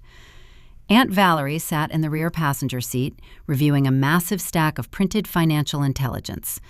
As a highly accomplished African-American woman who had shattered every glass ceiling within the federal Justice Department, Valerie possessed a terrifyingly formidable reputation. She had spent 3 decades dismantling corrupt corporate syndicates, utilizing the law as a surgical scalpel rather than a blunt instrument. While her niece was currently surviving a dangerous psychological war against high society predators, Valerie was executing a calculated legal strike against the very institution harboring Harrison Caldwell's darkest secret. The sedan glided through the wrought iron security gates, parking directly in front of the main administrative wing. The clinic projected an illusion of serene recovery, featuring manicured gardens and classical architecture. Yet the underlying reality was profoundly sinister. It functioned as a highly expensive, completely unregulated prison for wealthy families seeking to disappear inconvenient relatives without leaving a traceable public footprint. Valerie stepped out of the vehicle, her tailored heels clicking sharply against the pavement. She bypassed the reception area entirely, ignoring the protests of an alarmed nurse, and walked straight toward the executive suite. She pushed open the solid mahogany door without knocking. Dr. Aris Thorne, the chief medical administrator, looked up from his polished desk. He was a patrician figure, accustomed to unquestioned authority within his fiefdom. Outrage quickly morphed his features into a rigid scowl. "You cannot simply barge into my private office," Thorne demanded, standing up abruptly. "This is a restricted medical sanctuary. I am calling security right now." Valerie did not raise her voice. She calmly approached his desk and tossed a heavy, leather-bound dossier onto the center of his blotter. The loud thud echoed sharply in the quiet room. "Sit down, Aris," she commanded, her tone radiating absolute, chilling authority. "You will not be calling security. You will be calling your personal defense attorney, though I highly doubt even the most expensive legal counsel can save you from a 20-year federal sentence." Thorne hesitated, his hand hovering over the telephone receiver. He glanced down at the dossier. The cover page prominently displayed the official seal of the United States Department of Justice, accompanied by a glaring title regarding Medicare billing discrepancies. Slowly, the blood drained from his face, and he lowered himself back into his chair. "What is the meaning of this?" he asked, his arrogant facade fracturing under the weight of her presence. "That is a comprehensive audit of your billing practices over the past half-decade."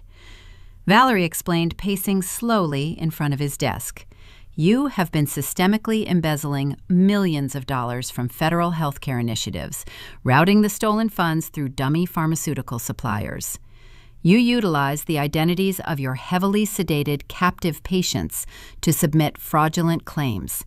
It is a brilliant scheme until the prosecutor general takes a specific interest in your tax filings."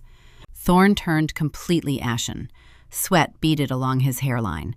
"This is a massive misunderstanding. We operate under strict state regulations and board oversight. Your state licenses mean absolutely nothing to the federal government," Valerie countered smoothly, leaning over his desk. "I have the wire transfer logs. I have the falsified prescriptions. I have enough undeniable evidence to freeze your accounts, seize this entire property, and ensure you spend the remainder of your natural life in a maximum security penitentiary. However, I am willing to offer you a very narrow, extremely temporary window of leniency." "What do you want?" Thorne whispered, his voice trembling with genuine terror. "Room 412, Valerie stated. "You are currently holding a woman named Jillian Rose Montgomery.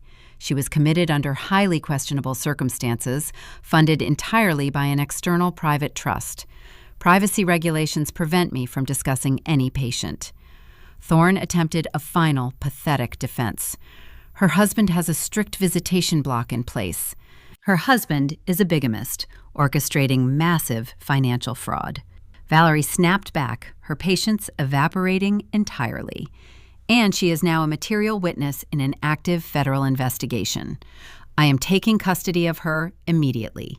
You will process her discharge paperwork right this second, classifying her as a confidential informant, remanded directly to the Department of Justice. This bypasses your precious local privacy hurdles. If you hesitate for even 1 second, I will signal the tactical team waiting at the county line to raid this building." Defeated and thoroughly terrified, Thorne rapidly typed his credentials into his computer terminal. He printed the required release forms, his hands shaking violently as he signed the bottom line. Valerie snatched the papers from his desk before the ink could fully dry. "Do not attempt to contact Harrison Caldwell," she warned, turning toward the door. "If a single warning text leaves your phone, the leniency offer is permanently revoked, and I will have you arrested before sunset." 10 minutes later, Valerie walked down the sterile, fluorescent-lit corridor of the secure psychiatric wing. The air smelled of harsh antiseptic and lingering despair. An orderly unlocked the heavy steel door to room 412, stepping aside nervously. Jillian sat near a barred window, staring blankly at the gray sky.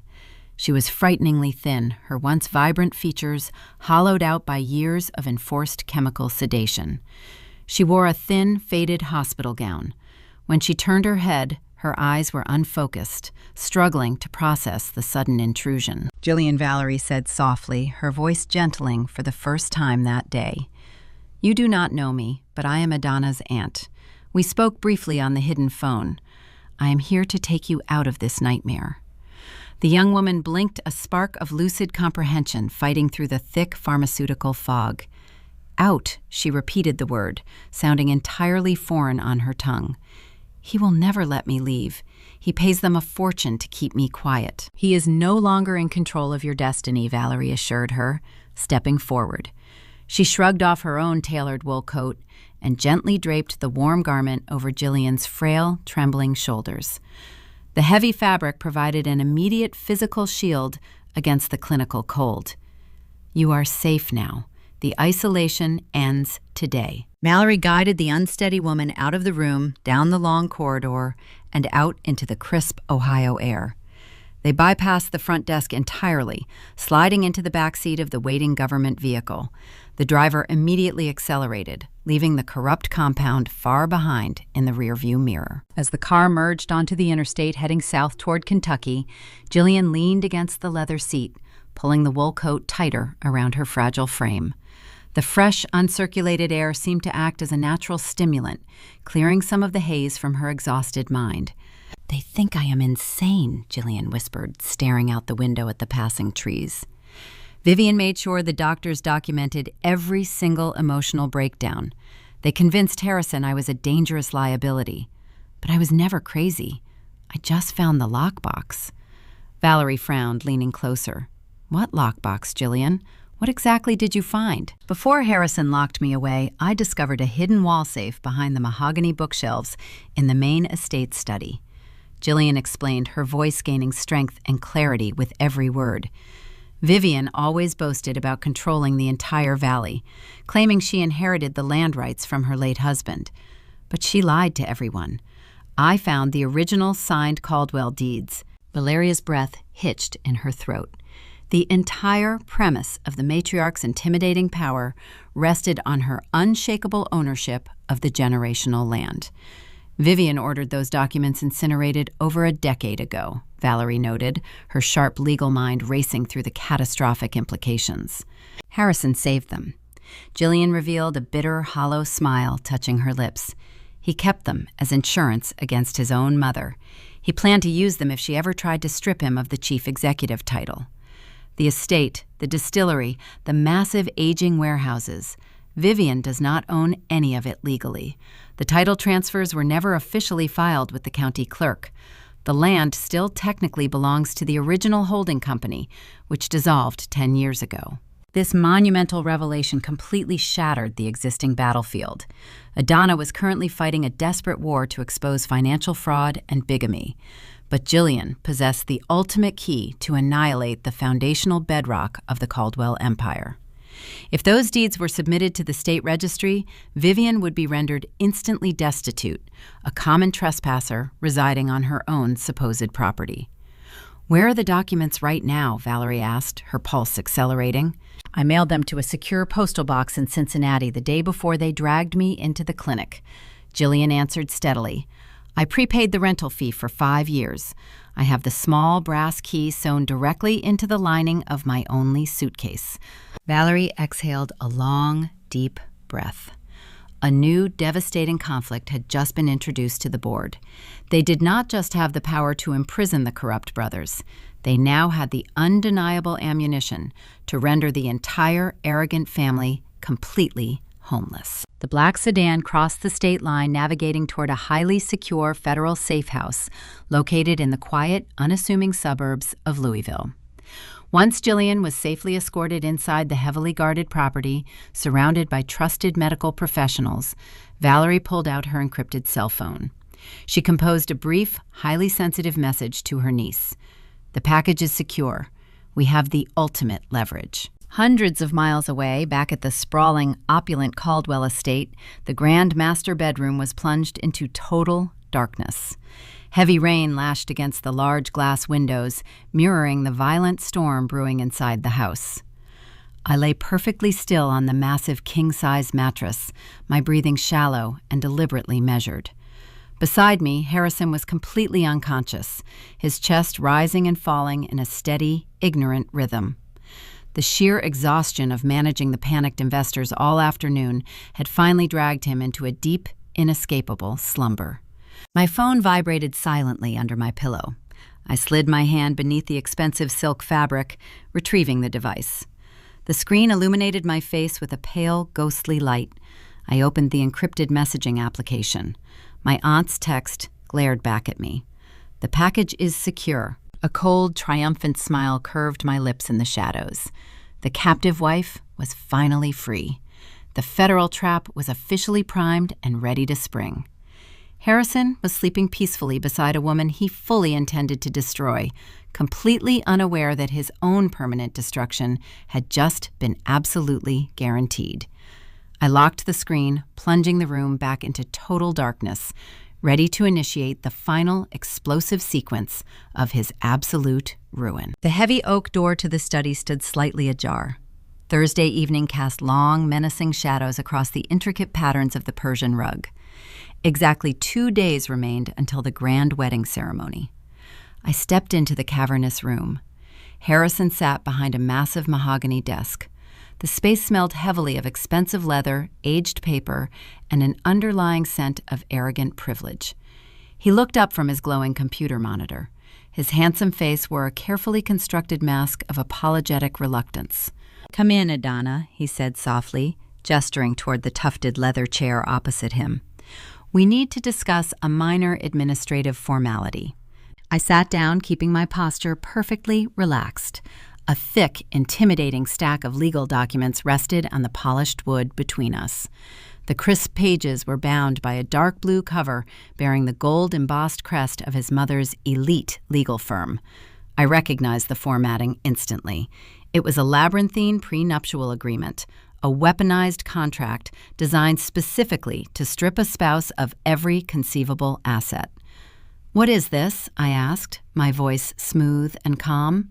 Harrison sighed, running a hand through his perfectly styled hair. He leaned forward, projecting an aura of immense, manufactured burden. "It is a protective measure, requested by the corporate board," he explained smoothly.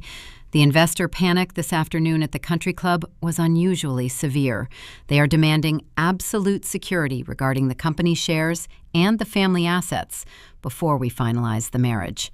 It is completely standard, merely a temporary safeguard to calm the anxious shareholders after the unfortunate audit scandal at your firm."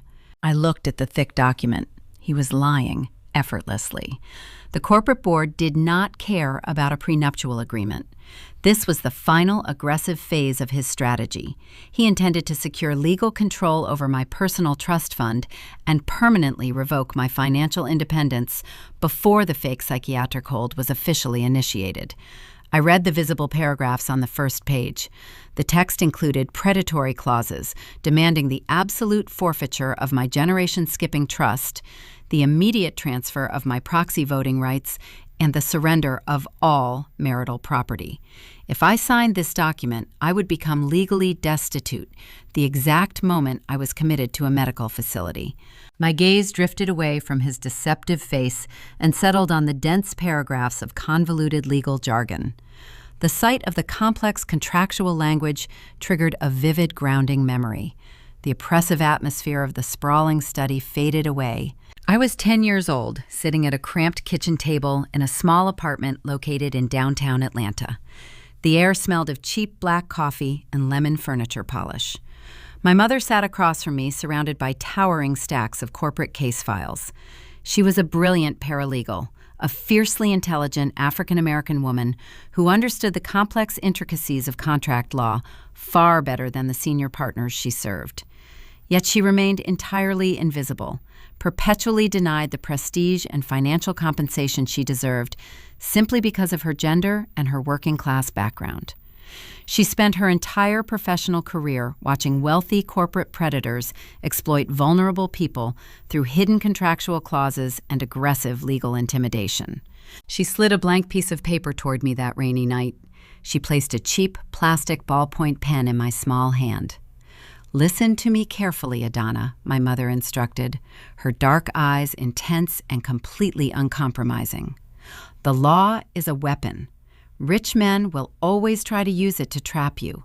They will bury their theft in complicated words and force you to sign away your absolute freedom when you are scared, isolated, or cornered." She guided my hand, tracing my given name on the white paper. "If you are ever forced to sign a legal document under severe duress, you must leave a silent alarm," she continued, her voice acting as a steady, permanent anchor in my mind. "You deliberately alter your signature. You take the capital letter E and you invert the top loop. You drag the bottom tail downward at a sharp, unnatural angle. It looks like a simple mistake or a nervous tremor to the untrained eye, but any certified forensic graphologist will identify it instantly as a recognized duress signature. It legally invalidates the entire contract in a court of law. It proves definitively that you did not sign the document with willing consent." The powerful memory evaporated.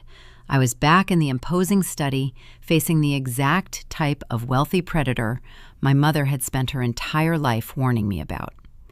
Harrison believed he had successfully cornered a fragile, exhausted woman. He assumed I was too deeply broken by the reputational damage at my firm and the humiliating social warfare at the bridal shower to fight him. He slid a heavy gold fountain pen across the polished wood. The precious metal caught the dim evening light. "I know it looks intimidating," Harrison said gently, playing the role of the reluctant, protective victim with sickening perfection. "But my lawyers assure me it changes absolutely nothing between us. It simply protects the generational estate. I would never ask you to do this if my hands were not completely tied by the angry board members." I did not argue. I did not demand to read the hidden clauses detailing the absolute forfeiture of my inheritance. I picked up the expensive pen. The gold felt cold against my skin. I pressed the sharp nib to the signature line on the final page. I executed the stroke exactly as my mother had taught me all those years ago. I inverted the top loop of the capital E. I dragged the bottom tail down in a sharp, jagged angle. The duress signature was flawless. I flipped back to the initial pages, initialing every required section with the same deliberate, legally invalidating modification. "There is one final requirement," Harrison noted, looking profoundly relieved by my sudden, unexpected capitulation.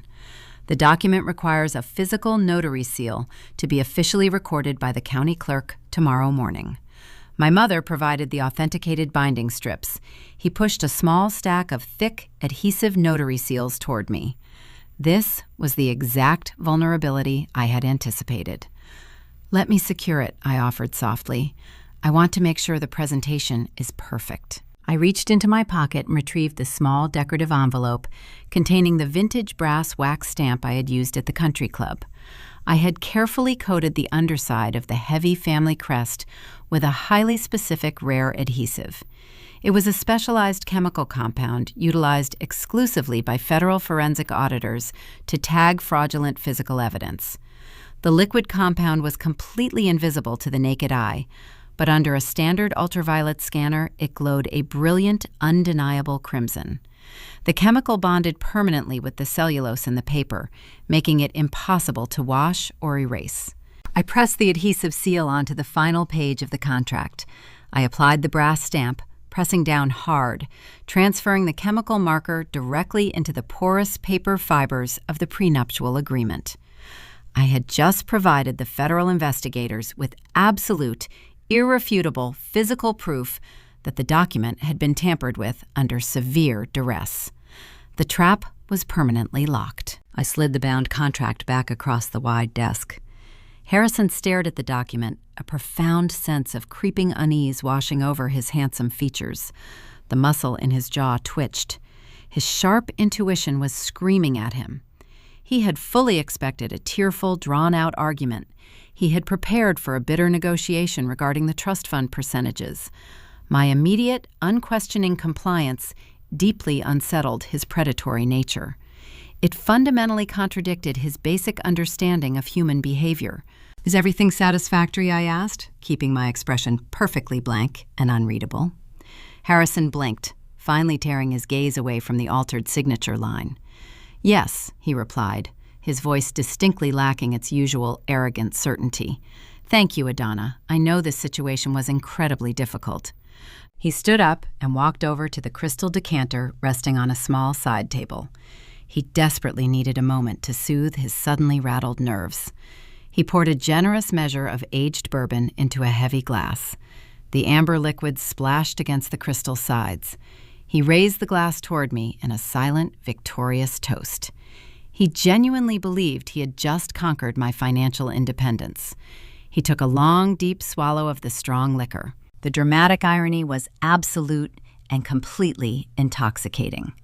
He was celebrating a total victory, entirely unaware that he had just swallowed a fatal dose of legal poison. He had effectively orchestrated his own federal indictment, secured permanently by the brilliant legal maneuver of a working-class African-American paralegal he would never have the opportunity to meet. I stood up from the comfortable leather chair, slowly smoothing the fabric of my skirt. "I should get some rest," I murmured softly. "The rehearsal dinner is tomorrow night." Harrison nodded, taking another slow sip of the bourbon. "Yes," he agreed, staring blankly at the shadows gathering in the far corner of the study. "Tomorrow night." I walked out of the room, leaving the heavy oak door slightly ajar behind me.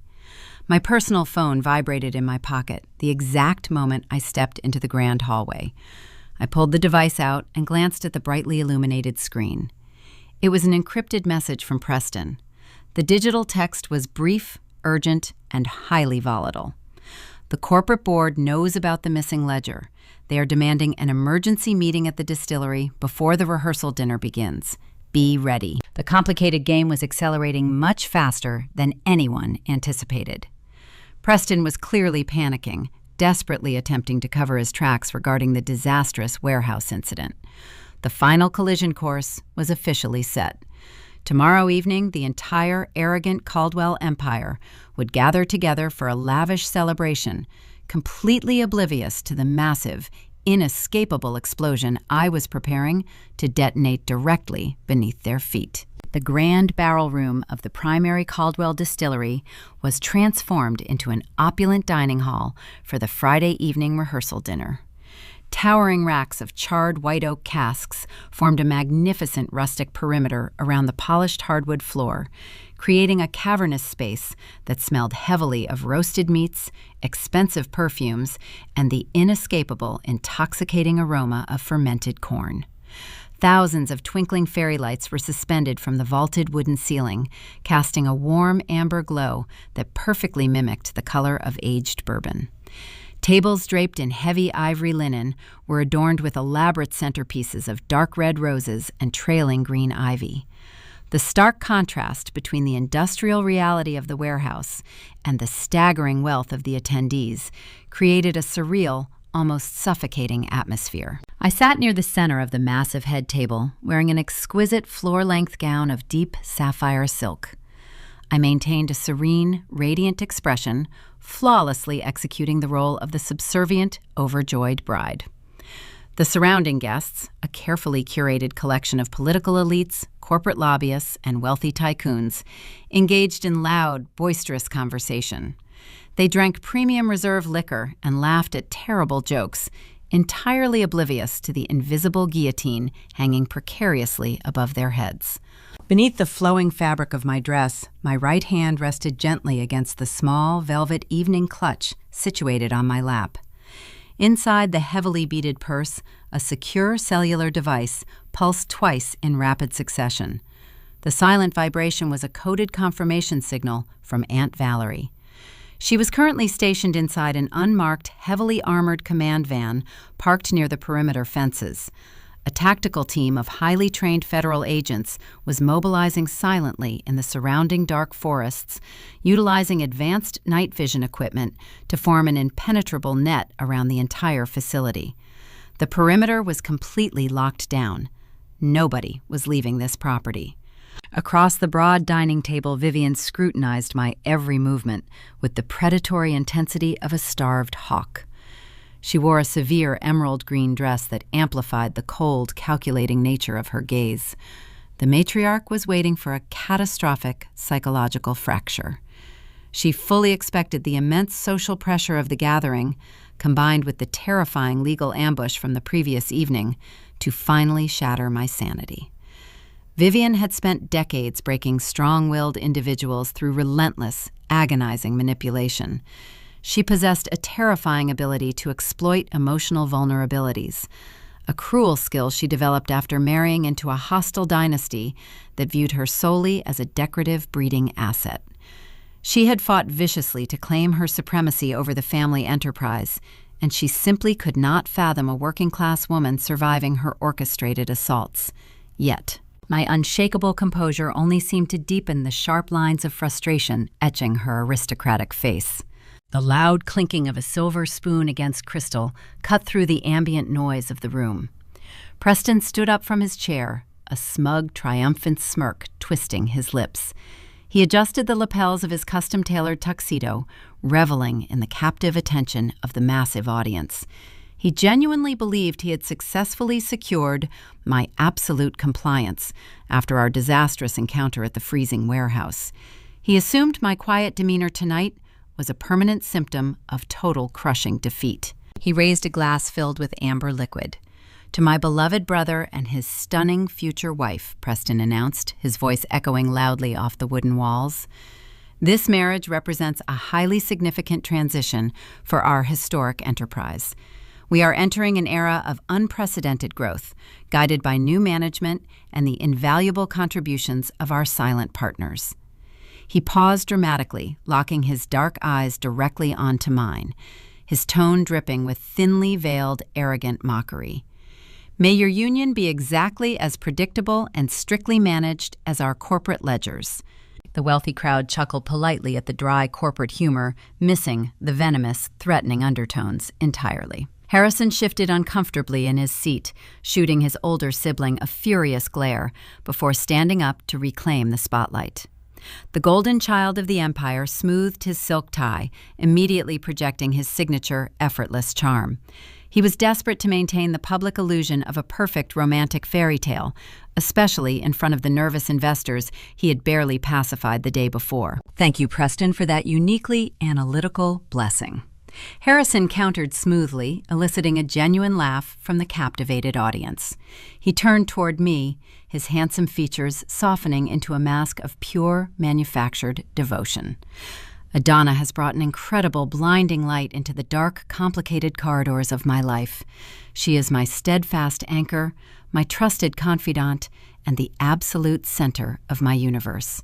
I cannot wait to stand before all of you tomorrow afternoon and promise my eternal loyalty to this remarkable woman." I did not allow him to finish the suffocating lie. I stood up, gracefully lifting my own crystal flute filled with sparkling water. The sudden, unexpected movement caught him completely off guard, forcing him to halt his sweeping romantic speech mid-sentence. I turned my back to him, facing the vast sea of influential guests, projecting my voice with crystal-clear, unwavering confidence. "Please forgive my sudden interruption." I began, flashing a radiant, disarming smile that immediately charmed the entire room. "But I simply must share my profound gratitude tonight. Marrying into this incredible dynasty has been a truly educational journey.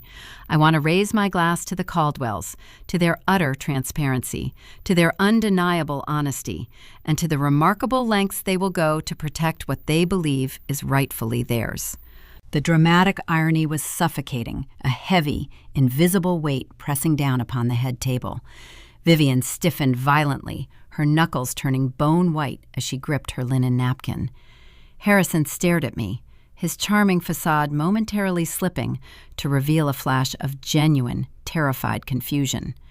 Preston lost his smug smirk, his brow furrowing in sudden suspicion. They recognized the hidden, dangerous threat woven seamlessly into my praise, but they were completely paralyzed by the presence of the public audience.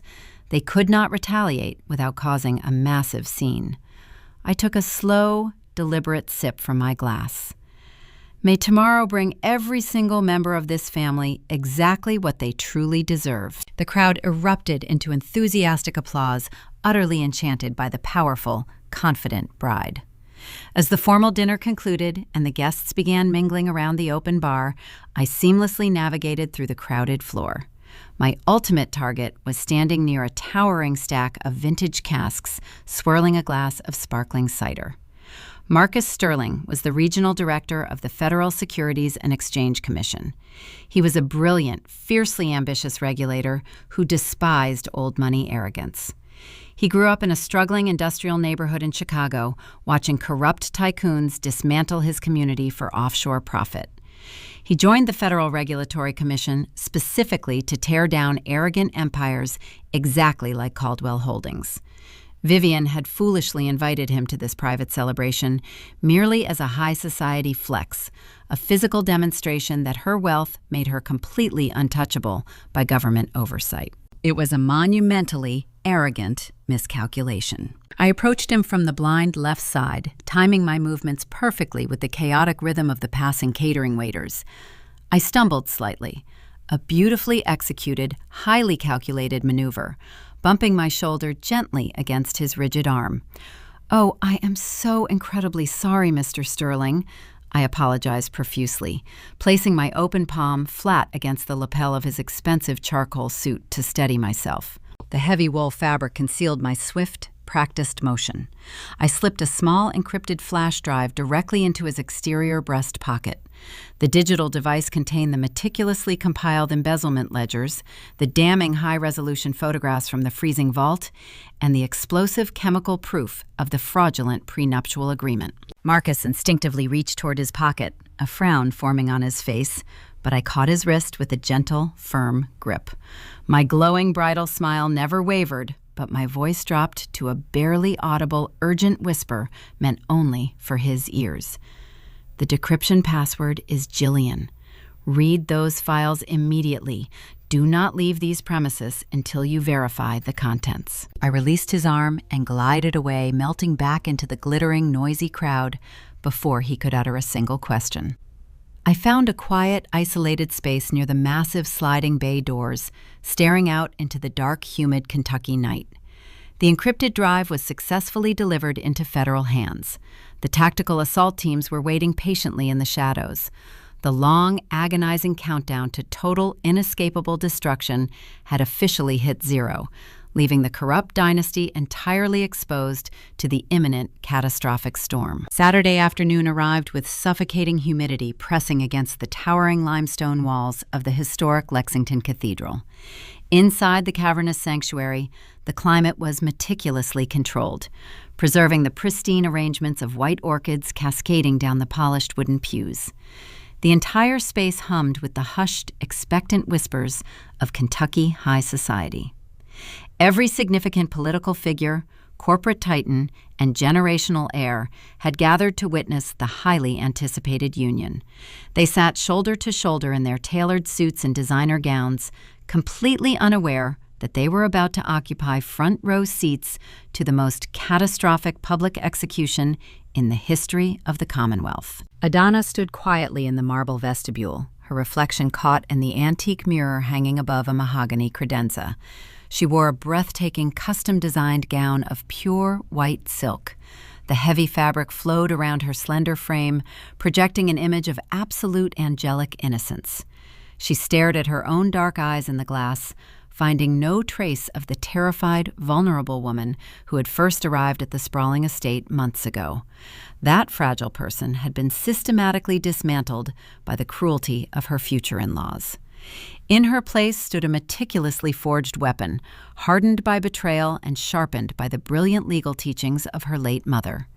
She adjusted the delicate lace veil covering her face, ensuring her expression remained completely unreadable. The massive pipe organ roared to life, filling the cathedral with a triumphant, vibrating melody. The heavy brass handles of the inner sanctuary doors turned, and the ushers pulled them open. A collective breath swept through the congregation as Edana stepped over the threshold. She began her slow, measured walk down the long center aisle. The stained glass windows cast vibrant arrays of crimson and sapphire light across the stone floor, illuminating her path toward the altar. At the front of the church, Harrison Caldwell waited with his hands clasped respectfully in front of him. He wore a flawless midnight black tuxedo that accentuated his broad shoulders and classically handsome features. His hair was perfectly styled, and his face radiated a blinding, manufactured warmth. He played the role of the deeply enamored groom with sickening perfection. He believed his empire was entirely secure. He believed he had successfully crushed his bride's spirit with the predatory legal contract 2 nights prior. He smiled at her, a confident, possessive smirk that made her stomach churn with suppressed disgust. In the premier front pew reserved exclusively for the immediate family, Vivian Caldwell sat like an imperious queen holding court. She had brazenly brought a crystal flute of expensive champagne into the sacred space, a blatant display of her supreme, unchecked arrogance. She wore a silver gown that resembled polished armor, her sharp gray eyes scrutinizing every single step Edana took. Beside her, Preston leaned casually against the wooden railing, checking his luxury wristwatch with an expression of profound boredom. He was undoubtedly eager to conclude the tedious religious formalities and return to his fraudulent corporate ledgers. Edana reached the elevated marble dais. She handed her cascading bouquet of white roses to a terrified young bridesmaid standing nearby. She turned to face the man she was supposed to marry. The music swelled to a final, deafening crescendo before abruptly ceasing, leaving the enormous sanctuary wrapped in a heavy, expectant silence. The elderly officiant stepped forward, opening a heavy, leather-bound book adorned with gold leaf pages. He adjusted his spectacles, projecting his voice across the quiet room. Dearly beloved, we are gathered here today in the presence of witnesses to join this man and this woman in holy matrimony. He began his tone, filled with solemn, practiced reverence. He never finished the sentence. A thunderous, echoing crash shattered the sanctity of the cathedral. The heavy exterior oak doors were violently thrown open, slamming against the stone walls with enough force to rattle the stained glass windows. 300 heads snapped backward in simultaneous shock. Aunt Valerie marched down the center aisle. She was a striking, formidable African-American woman who radiated absolute, terrifying authority. She wore a sharp, navy blue federal prosecutor suit, her posture rigid and uncompromising. She was not alone.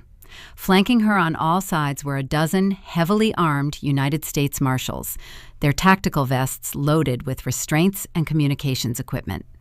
They moved with swift, coordinated precision, spreading out to secure every single exit in the massive building. "What is the meaning of this outrage?" Vivian shrieked, jumping to her feet and spilling a few drops of champagne onto the pristine marble floor. "How dare you interrupt a sacred ceremony? Security, remove these people immediately." Nobody moved to assist the matriarch. The private security guards hired by the family were already face down in the exterior courtyard, neutralized entirely by the federal strike team. Valerie ignored the screaming woman and stopped directly at the base of the altar. She stared up at Harrison, her dark eyes flashing with unadulterated contempt. "Harrison Caldwell," she announced, her voice booming through the silent, captivated church without the need for a microphone. "I am ending this charade right now." Harrison dropped his charming facade, his face draining of all color. "Who are you?" he demanded, taking a nervous step backward. "What is happening?" Valerie produced a thick, authenticated legal folder from her leather briefcase. She held it high for the entire congregation to witness. "This is a certified, legally binding marriage certificate procured directly from the state of Ohio," she declared loudly. "It proves conclusively that you are currently, actively married to Jillian Rose Montgomery. You have kept her locked inside a corrupt, heavily sedated private facility to hide your monumental bigamy from your shareholders and your new bride." A synchronized, horrified gasp erupted from the elite audience. The scandalous revelation was a direct, lethal strike against the pristine public image the family had spent decades cultivating. Whispers exploded across the pews as wealthy investors realized the golden child of the empire was a dangerous, unhinged criminal. "That is a complete fabrication," Harrison shouted, his voice cracking with sudden, undignified panic. He pointed a shaking finger at Valerie. "She is lying! Edana, tell them she is lying!" Edana did not move. She slowly lifted the delicate lace veil from her face, revealing a cold, triumphant smile that finally shattered the groom's absolute certainty. "The bigamy charge is merely the opening act," a new voice echoed from the rear of the cathedral. Marcus Sterling, the regional director of the Federal Regulatory Commission, strode purposefully down the aisle. He held the small encrypted flash drive Edana had slipped into his pocket the previous night. "Thanks to a highly courageous internal whistleblower, my office spent the entire night reviewing thousands of pages of deeply hidden financial ledgers. We have uncovered systemic, generational fraud, massive tax evasion, and the deliberate embezzlement of millions of dollars from your primary shareholders." The panic inside the church escalated into sheer, unadulterated chaos. Spouses of powerful politicians scrambled toward the side aisles, desperate to distance themselves from the radioactive scandal. Federal marshals surged up the steps of the altar. Harrison attempted to back away, his polished shoes slipping on the smooth marble. He let out a pathetic, high-pitched scream as two massive officers grabbed his arms, forcefully spinning him around. The sharp, metallic click of heavy steel handcuffs snapping around his wrists echoed loudly across the dais. His suave, untouchable demeanor evaporated completely, replaced by the humiliating, frantic thrashing of a trapped predator. Preston, realizing the absolute totality of their destruction, abandoned his arrogant posture. He vaulted over the wooden railing of the front pew, sprinting desperately toward the northern transept door. He did not make it past the baptismal font. 3 tactical agents intercepted his flight path, tackling him viciously to the stone floor. The impact knocked the wind from his lungs, and he was immediately subdued. His face pressed painfully against the cold tile as restraints were secured around his wrists. Vivian stood completely frozen in the front row, her mind unable to process the catastrophic collapse of her entire universe. She watched her 2 powerful sons dragged through the center aisle like common criminals. The realization of her absolute failure finally struck her rigid frame. Her hand went entirely limp. The crystal champagne flute slipped from her fingers, plummeting downward. It struck the stone floor, shattering into 1,000 glittering, jagged pieces. The loud crash symbolized the permanent destruction of the mighty dynasty she had sacrificed everything to build. Edana remained perfectly motionless at the center of the altar. The chaos swirled violently around her, yet she remained an island of serene, calculated calm. She had orchestrated this entire symphony of ruin, dismantling the corrupt empire piece by piece, while wearing the mask of an obedient victim. She turned toward the stunned bridesmaid standing near the baptismal font. "Hold this, please," Edana said softly, gently handing the beautiful bouquet of white roses to the trembling young woman. "I believe my work here is finally finished." Valerie walked up the marble steps, placing a protective hand on her niece's shoulder. The 2 women stood side by side, watching the federal agents clear the weeping, devastated family from the sanctuary. "It is over," Valerie murmured quietly, a deep sense of pride resonating in her tone. We destroyed them completely. They will never see the outside of a federal penitentiary.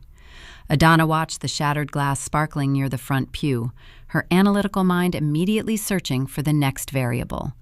"It is not over yet, Aunt Valerie," she replied, her voice dropping to a cautious whisper. "What do you mean?" Valerie asked, a sudden frown creasing her forehead. Before Harrison was dragged away, he looked at Vivian. Edana explained, her eyes narrowing as she analyzed the brief, silent exchange between the mother and son. He did not look like a man who had lost everything. He looked like a man who knew a deadly secret.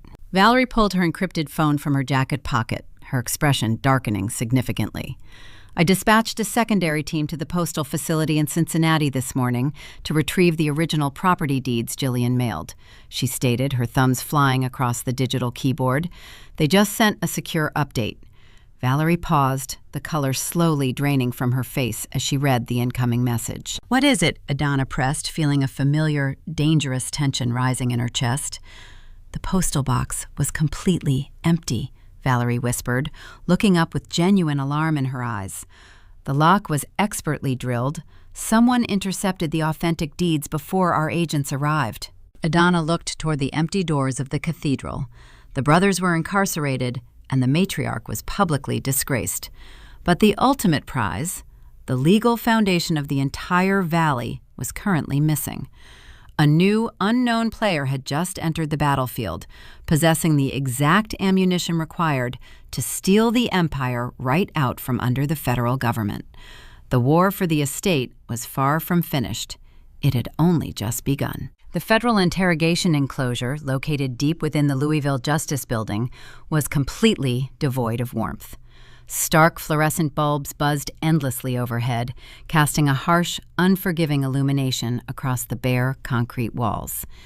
Vivian sat rigidly on a severely uncomfortable steel chair. The matriarch was entirely stripped of her customary aristocratic armor. Her tailored emerald gown had been confiscated for forensic analysis, replaced by a shapeless, standard-issue gray jumpsuit that swallowed her elegant frame. The only remnants of her former glory were the heavy diamond rings stubbornly clinging to her trembling fingers. She twisted the massive stones violently, the sharp facets digging into her pale skin. For 4 decades, Vivian had ruthlessly clawed her way to the absolute summit of the patriarchal dynasty. She arrived as a naive debutante, quickly discovering that her late husband viewed her merely as a decorative asset meant to produce male heirs. In response, she hardened her heart into solid tungsten, mastering the dark arts of corporate sabotage and psychological manipulation. She eliminated rivals, buried scandals, and forged an empire that dictated policy across the entire Commonwealth. She was accustomed to commanding immediate obedience. Being confined in this sterile, windowless box was a profoundly degrading insult she intended to punish severely. The heavy metal door clicked open. Aunt Valerie stepped into the freezing space, projecting an aura of immense, unshakable authority. The formidable African-American prosecutor wore a perfectly tailored navy suit, her posture radiating absolute control. She did not bring a legion of aggressive investigators. She walked alone, carrying a single manila envelope and a slim electronic tablet. She pulled out the opposite chair, sitting down with deliberate, agonizing slowness. "Do you have any concept of the political firestorm you have just ignited?" Vivian demanded, attempting to inject her customary venom into the enclosed atmosphere. "My legal team is currently contacting the governor. I will ensure your entire department is dismantled by tomorrow morning. You will be auditing tax returns in a windowless basement for the remainder of your miserable career." Valerie did not flinch. She placed her forearms on the cold steel surface, intertwining her fingers. "Your political connections are completely neutralized," she replied, her voice smooth and devoid of any intimidation. "The governor publicly severed all ties with your organization 20 minutes ago. Your corporate board is actively drafting a press release condemning your leadership. You are entirely isolated. There is no rescue coming." Vivian felt a cold spike of genuine dread pierce her stomach, but she forced a condescending smirk. "You have absolutely nothing. A disrupted wedding ceremony and a few theatrical accusations do not constitute a viable federal indictment. We possess substantially more than theatrical accusations, Valerie countered smoothly, opening the manila envelope. She extracted a stack of highly sensitive documents, spreading them meticulously across the table. Let us begin with the medical fraud. Mallory tapped a specific, heavily redacted page. These are the intake forms from the Oak Haven Psychiatric Compound. They authorize the indefinite, involuntary confinement of your daughter-in-law. The signature belongs to a fictitious medical professional, but the routing numbers funding the illicit operation connect directly to a shell corporation registered in the Cayman Islands. Vivian stared at the damning papers. She remembered the exact afternoon she established that specific offshore account, sitting in her sunlit conservatory, sipping imported tea, while casually financing the destruction of a vibrant young woman. She had considered it a necessary operational expense to protect her eldest child from a messy public divorce. My financial portfolio is managed by an independent wealth firm. Vivian lied effortlessly, though her pulse hammered violently against her throat. I cannot be held responsible for their discretionary investments. Valerie nodded, anticipating the fragile defense. That would be a plausible argument, except we also seized the internal communication servers from the clinic. We have dozens of encrypted emails explicitly detailing the required chemical dosages, all sent directly from your personal residence protocol address. You instructed the medical staff to increase the sedation levels whenever she mentioned the stolen property deeds. You effectively buried a human being alive to protect a real estate lie. The air inside the interrogation chamber grew suffocatingly thin. Vivian twisted her diamond rings with frantic, desperate energy. The irrefutable evidence was forming a concrete wall around her, systematically sealing every possible escape route. She possessed a brilliant calculating mind, and she recognized an unwinnable battlefield.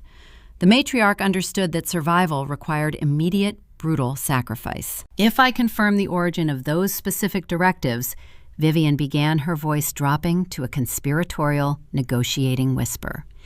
If I provide comprehensive details regarding the overarching corporate structure, what exactly are you prepared to offer me? Valerie leaned back, studying the older woman with intense clinical fascination. Are you seriously attempting to secure an immunity agreement by offering to testify against your own flesh and blood? They are grown men who made their own catastrophic decisions, Vivian stated coldly, severing all maternal affection with terrifying ease. Harrison executed the fraudulent wire transfers to cover his gambling debts. Preston falsified the warehouse inventory ledgers to hide his massive operational losses. I simply tried to clean up their disastrous mistakes. I can deliver the exact dates, the hidden offshore locations, and the names of every corrupted official they bribed. I will hand you the entire syndicate on a silver platter, provided I walk out of this building with a total exoneration. The ultimate betrayal hung heavily in the sterile air. Vivian was willing to condemn the children she raised to decades of federal imprisonment simply to preserve her own luxurious freedom. It was the purest distillation of the toxic, poisonous legacy she had cultivated. Valerie did not look surprised. She did not express outrage. Instead, a slow, devastating smile curved her lips. She reached for the slim electronic tablet resting near the edge of the metal table. That is a fascinating proposition, Valerie observed, softly tapping the dark screen to illuminate the interface. However, the Justice Department operates on a very strict chronological hierarchy regarding cooperation agreements. The first individual to provide actionable intelligence receives the leniency. Everyone who follows merely provides corroborating testimony for their own prosecution. Valerie swiped her finger across the glass, initiating an audio file. She slid the device toward the center of the table. The crisp, digital sound of a panicked, hyperventilating voice filled the small room. It was Preston. The recording captured a conversation that had occurred less than an hour prior, likely in an identical concrete box just down the hallway. She forced me to do it, the recorded voice of her eldest son pleaded frantically. My mother orchestrated everything. She threatened to strip my shares and disinherit my family if I did not alter the inventory reports. Vivian controls the offshore trusts. She hired the individuals who intimidated the local auditors. I have the secret ledgers in my personal safe. I can give you the combination right now. Just please keep me out of a maximum security facility. She is the mastermind. She is the one you truly want." Valerie pressed a button, silencing the audio playback. The ensuing quiet was deafening heavy, with the absolute crushing weight of poetic justice. Vivian stared blankly at the dark screen. Her breath hitched in her chest. The empire she built upon a foundation of ruthless manipulation had finally turned its teeth inward. She had taught her children to prioritize power above loyalty, to sacrifice anything and anyone to maintain their elite status. They had learned her dark lessons flawlessly. Preston had not hesitated for a single second before offering his mother to the federal wolves to save his own skin. The toxic family was actively devouring itself from the inside out, a spectacular self-inflicted annihilation. "You are entirely out of valuable currency," Valerie stated. "Gathering the sensitive documents and returning them to the envelope, your sons have completely corroborated our evidence. Your financial assets are currently frozen, pending a massive federal seizure. Your aristocratic reign has officially concluded." The matriarch felt the room spinning. Her vast wealth, her terrifying reputation, her carefully constructed invincibility, all of it had been reduced to worthless ash in a matter of hours. She was no longer a powerful queen. She was simply an aging, isolated woman facing the terrifying reality of a concrete cell. "I demand legal representation immediately," Vivian croaked, her voice trembling with a mixture of overwhelming rage and profound terror. "I will not speak another word without my attorney present." "That is your constitutional right," Valerie agreed, politely standing up and smoothing the front of her tailored jacket. "I will inform the duty officer to process your request. However, before I leave, there is one final, highly concerning detail we must address." Vivian glared up, her eyes filled with pure venom. "What else could you possibly want to inflict upon me?" "My tactical team secured the designated postal box in Cincinnati this morning," Valerie revealed, her tone shifting from triumphant authority to cautious, calculating concern. "The location where Jillian mailed the authentic property deeds, the documents that prove you never legally owned the valley." Vivian stiffened, a flicker of genuine confusion crossing her face. "I have absolutely no knowledge of any postal box." "I believe you," Valerie murmured, watching the older woman's reaction closely, "because the compartment was already empty when my agents arrived. The lock was professionally destroyed. Someone intercepted the paperwork before the federal government could secure the evidence." Vivian stopped twisting her diamond rings. The blood drained entirely from her face, leaving her looking remarkably like a corpse. If her sons were incarcerated and she was trapped in a federal holding facility, neither of them could have orchestrated the theft. A profound, terrifying realization suddenly dawned on both women simultaneously.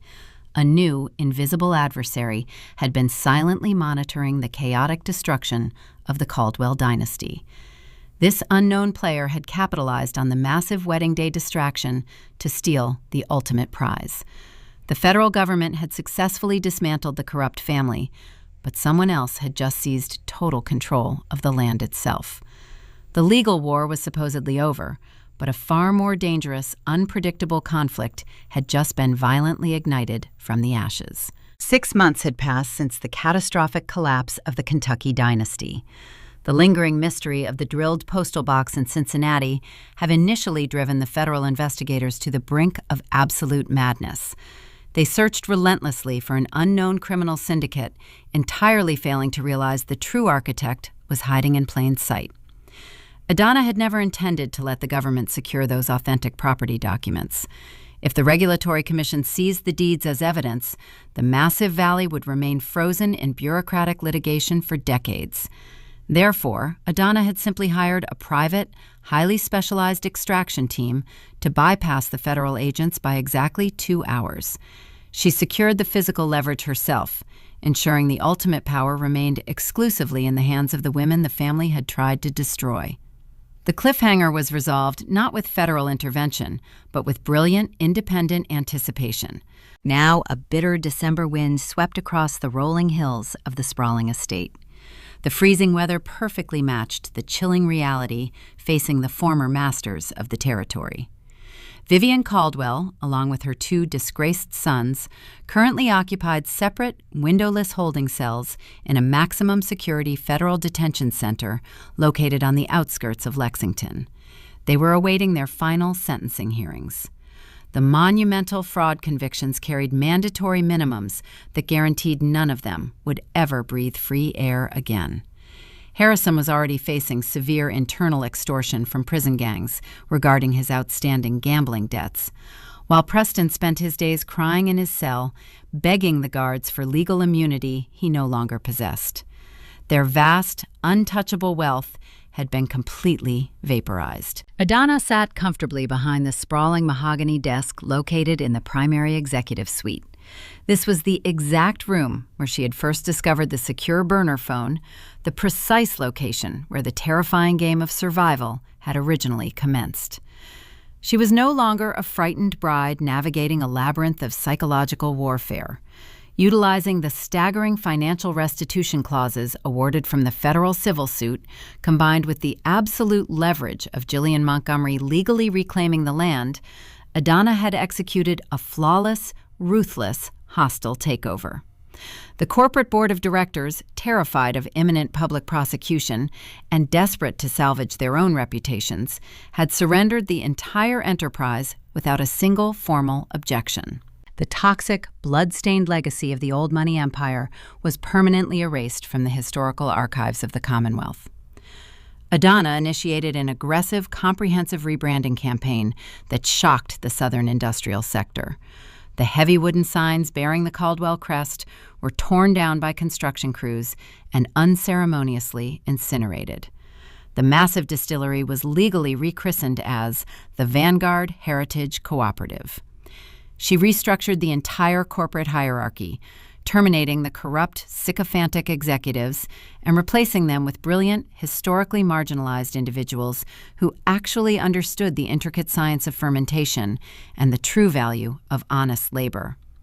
The premium bourbon flowing from the charred oak casks no longer represented generations of arrogant exploitation. It now symbolized absolute, unbreakable resilience. However, the most satisfying transformation occurred just outside the thick glass windows of the executive office.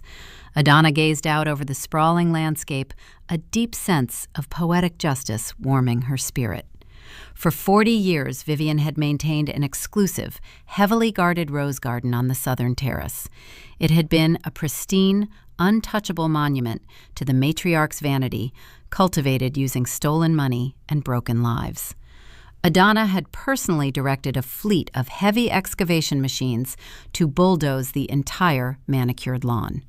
In its place, construction crews were currently finishing a state-of-the-art, fully funded public rehabilitation facility. The new center was dedicated entirely to providing aggressive legal protection, secure housing, and permanent financial independence for women actively escaping systemic, domestic, and economic abuse. The ultimate monument to aristocratic greed had been transformed into a permanent, heavily defended sanctuary for the vulnerable. Edana pulled open the heavy top drawer of the mahogany desk. For decades, this dark compartment had stored illicit blackmail materials, forged medical documents, and predatory legal contracts. Now the wooden space was completely empty, save for a single small object. The authentic, vintage brass wax stamp rested quietly in the corner, the heavy metal crest still carrying the microscopic traces of the invisible chemical adhesive that had permanently doomed Harrison, served as a profound reminder of the brilliant, silent weapon her late mother had provided.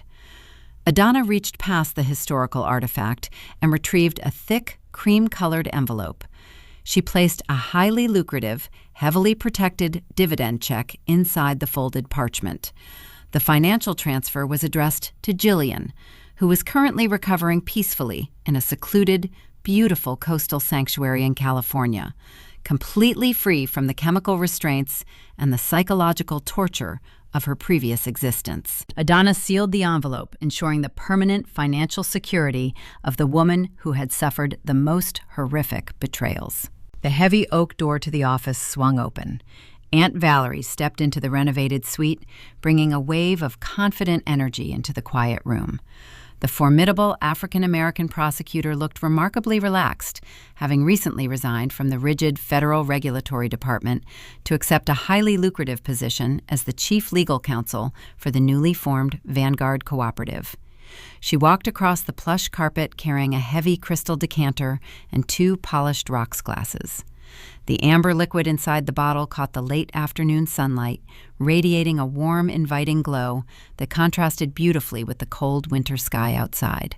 "We just received the final confirmation from the appellate court," Valerie announced, her voice resonating with deep, undeniable satisfaction as she approached the desk. The presiding judge officially denied their emergency petition for a bail reduction. Vivian threw a monumental screaming tantrum in the courtroom. She actually demanded to speak with the regional manager of the Justice Department, threatening to purchase the entire judicial branch. Edana offered a genuine, unburdened laugh. It was a beautiful, authentic sound that easily filled the large room entirely, replacing the oppressive silence that used to dominate the building under the previous regime. "I am entirely certain the federal marshals found her profound sense of entitlement highly amusing," she replied, leaning back in her leather executive chair. Valerie set the glasses on the polished mahogany surface and poured 2 generous measures of the premium, newly branded bourbon. She handed one heavy glass to her niece.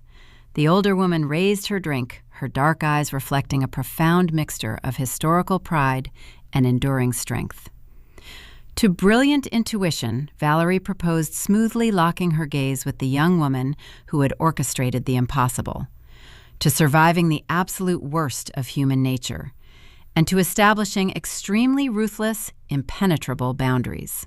To the women who fought violently in the dark, Edana countered, softly tapping her glass against the prosecutor's crystal tumbler. The sharp, clear chime echoed perfectly through the peaceful office space. She took a slow, deliberate sip of the strong liquor.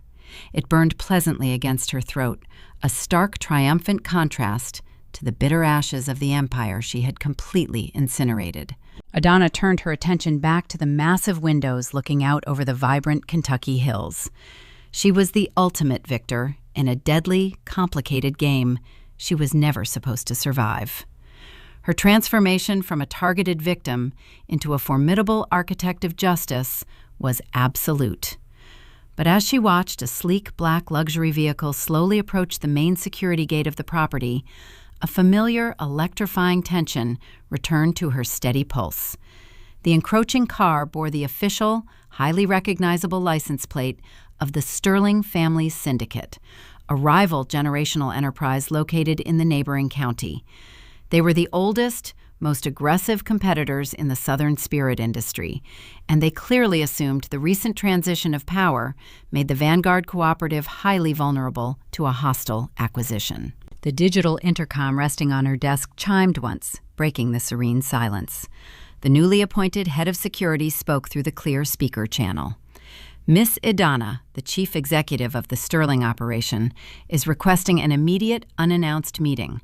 He claims it concerns a highly urgent territorial dispute regarding the western water rights bordering our property." Valerie sighed loudly, setting her empty glass down on the wooden desk. "The aristocratic vultures are already circling the perimeter," the older woman observed, her posture instantly shifting back into a defensive, highly tactical stance. "They think you are a weak, inexperienced target. They truly believe you will surrender the territory simply because they asked aggressively." Edana did not blink.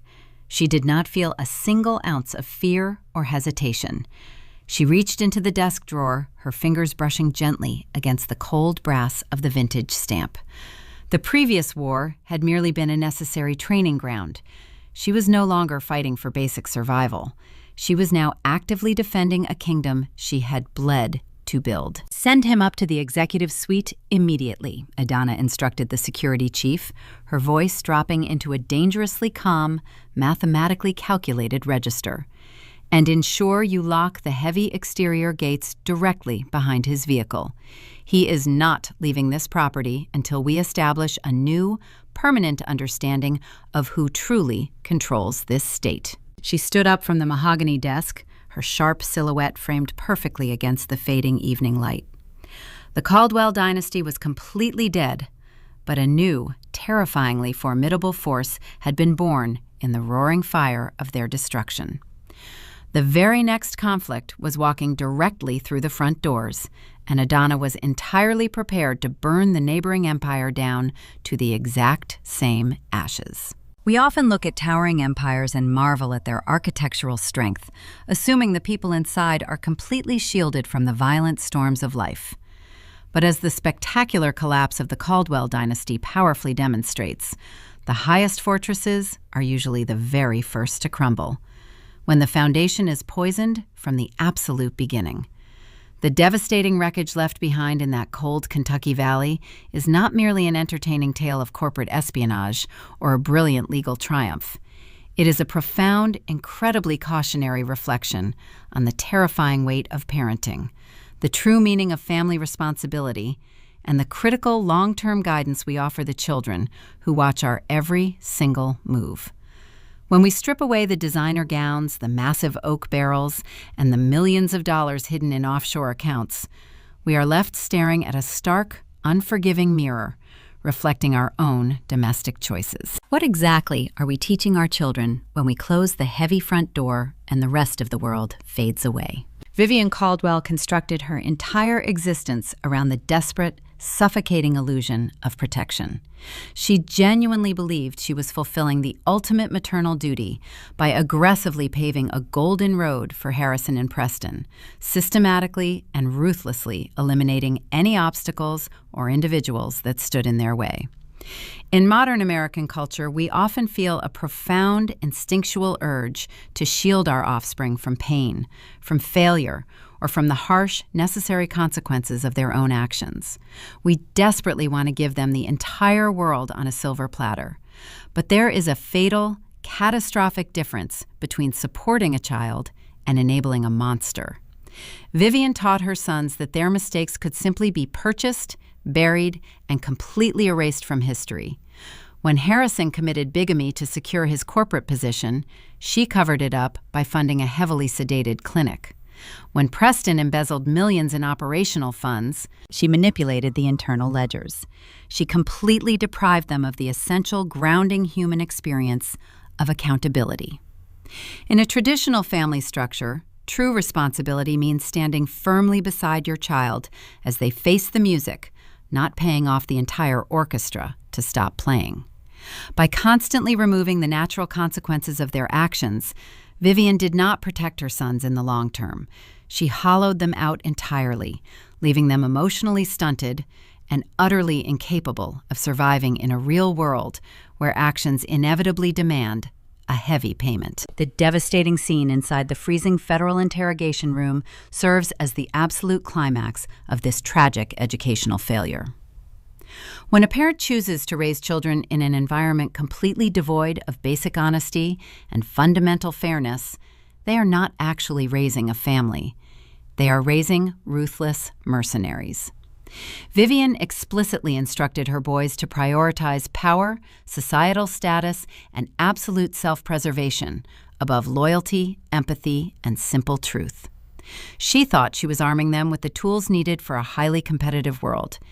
Instead, she was actively loading the weapon they would eventually point directly at her own heart.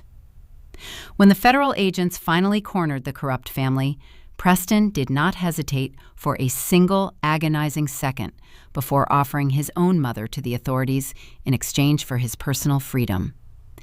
It is a terrifying, deeply heartbreaking moment that forces all of us to examine our own dinner tables. The core values we constantly model in our daily mundane interactions inevitably become the internal compass for our children. If we cut moral corners, if we lie to protect our fragile pride, if we treat basic fairness as an optional inconvenience rather than a fundamental necessity, our children will unquestionably inherit that exact same moral bankruptcy. They will learn from a very young age that relationships are merely calculated transactions and that family loyalty only lasts until a significantly better offer comes along. To raise children who can truly thrive and build lasting legacies, we must actively introduce them to a completely different kind of wealth.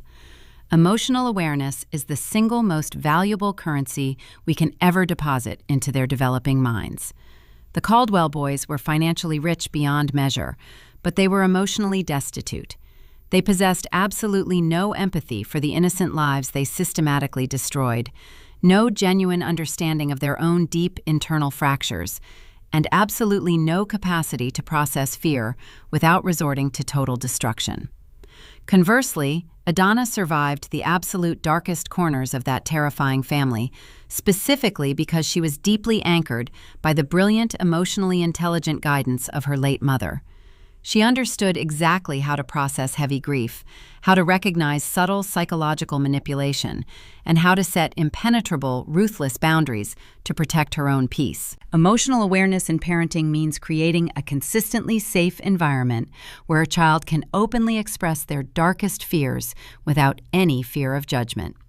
It means teaching them that vulnerability is not a fatal weakness to be exploited, but the actual birthplace of genuine, unshakable courage. When we validate our children's feelings while strictly grounding them in reality and fairness, we give them the precise psychological tools required to navigate the inevitable betrayals and tragedies of adult life.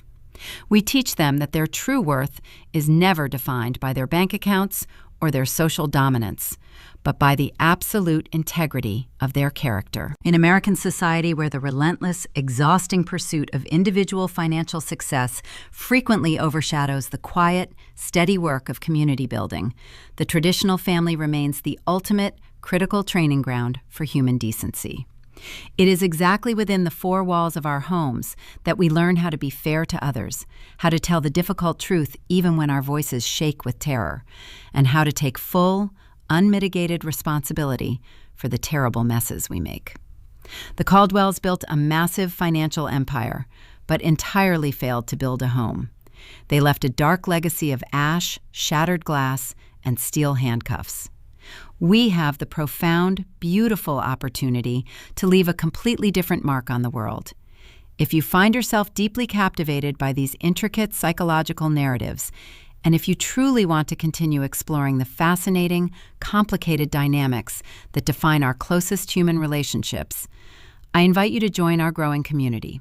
Please follow the channel Edana Told Stories, where we constantly unravel the heavy, complicated threads of family betrayal and ultimate redemption. There are so many more vital lessons waiting to be uncovered together, and your ongoing presence makes the storytelling journey infinitely richer. As the dust finally settles on the grand Kentucky estate and the healing land prepares to breathe under completely new, honest leadership, the silence left behind is incredibly loud.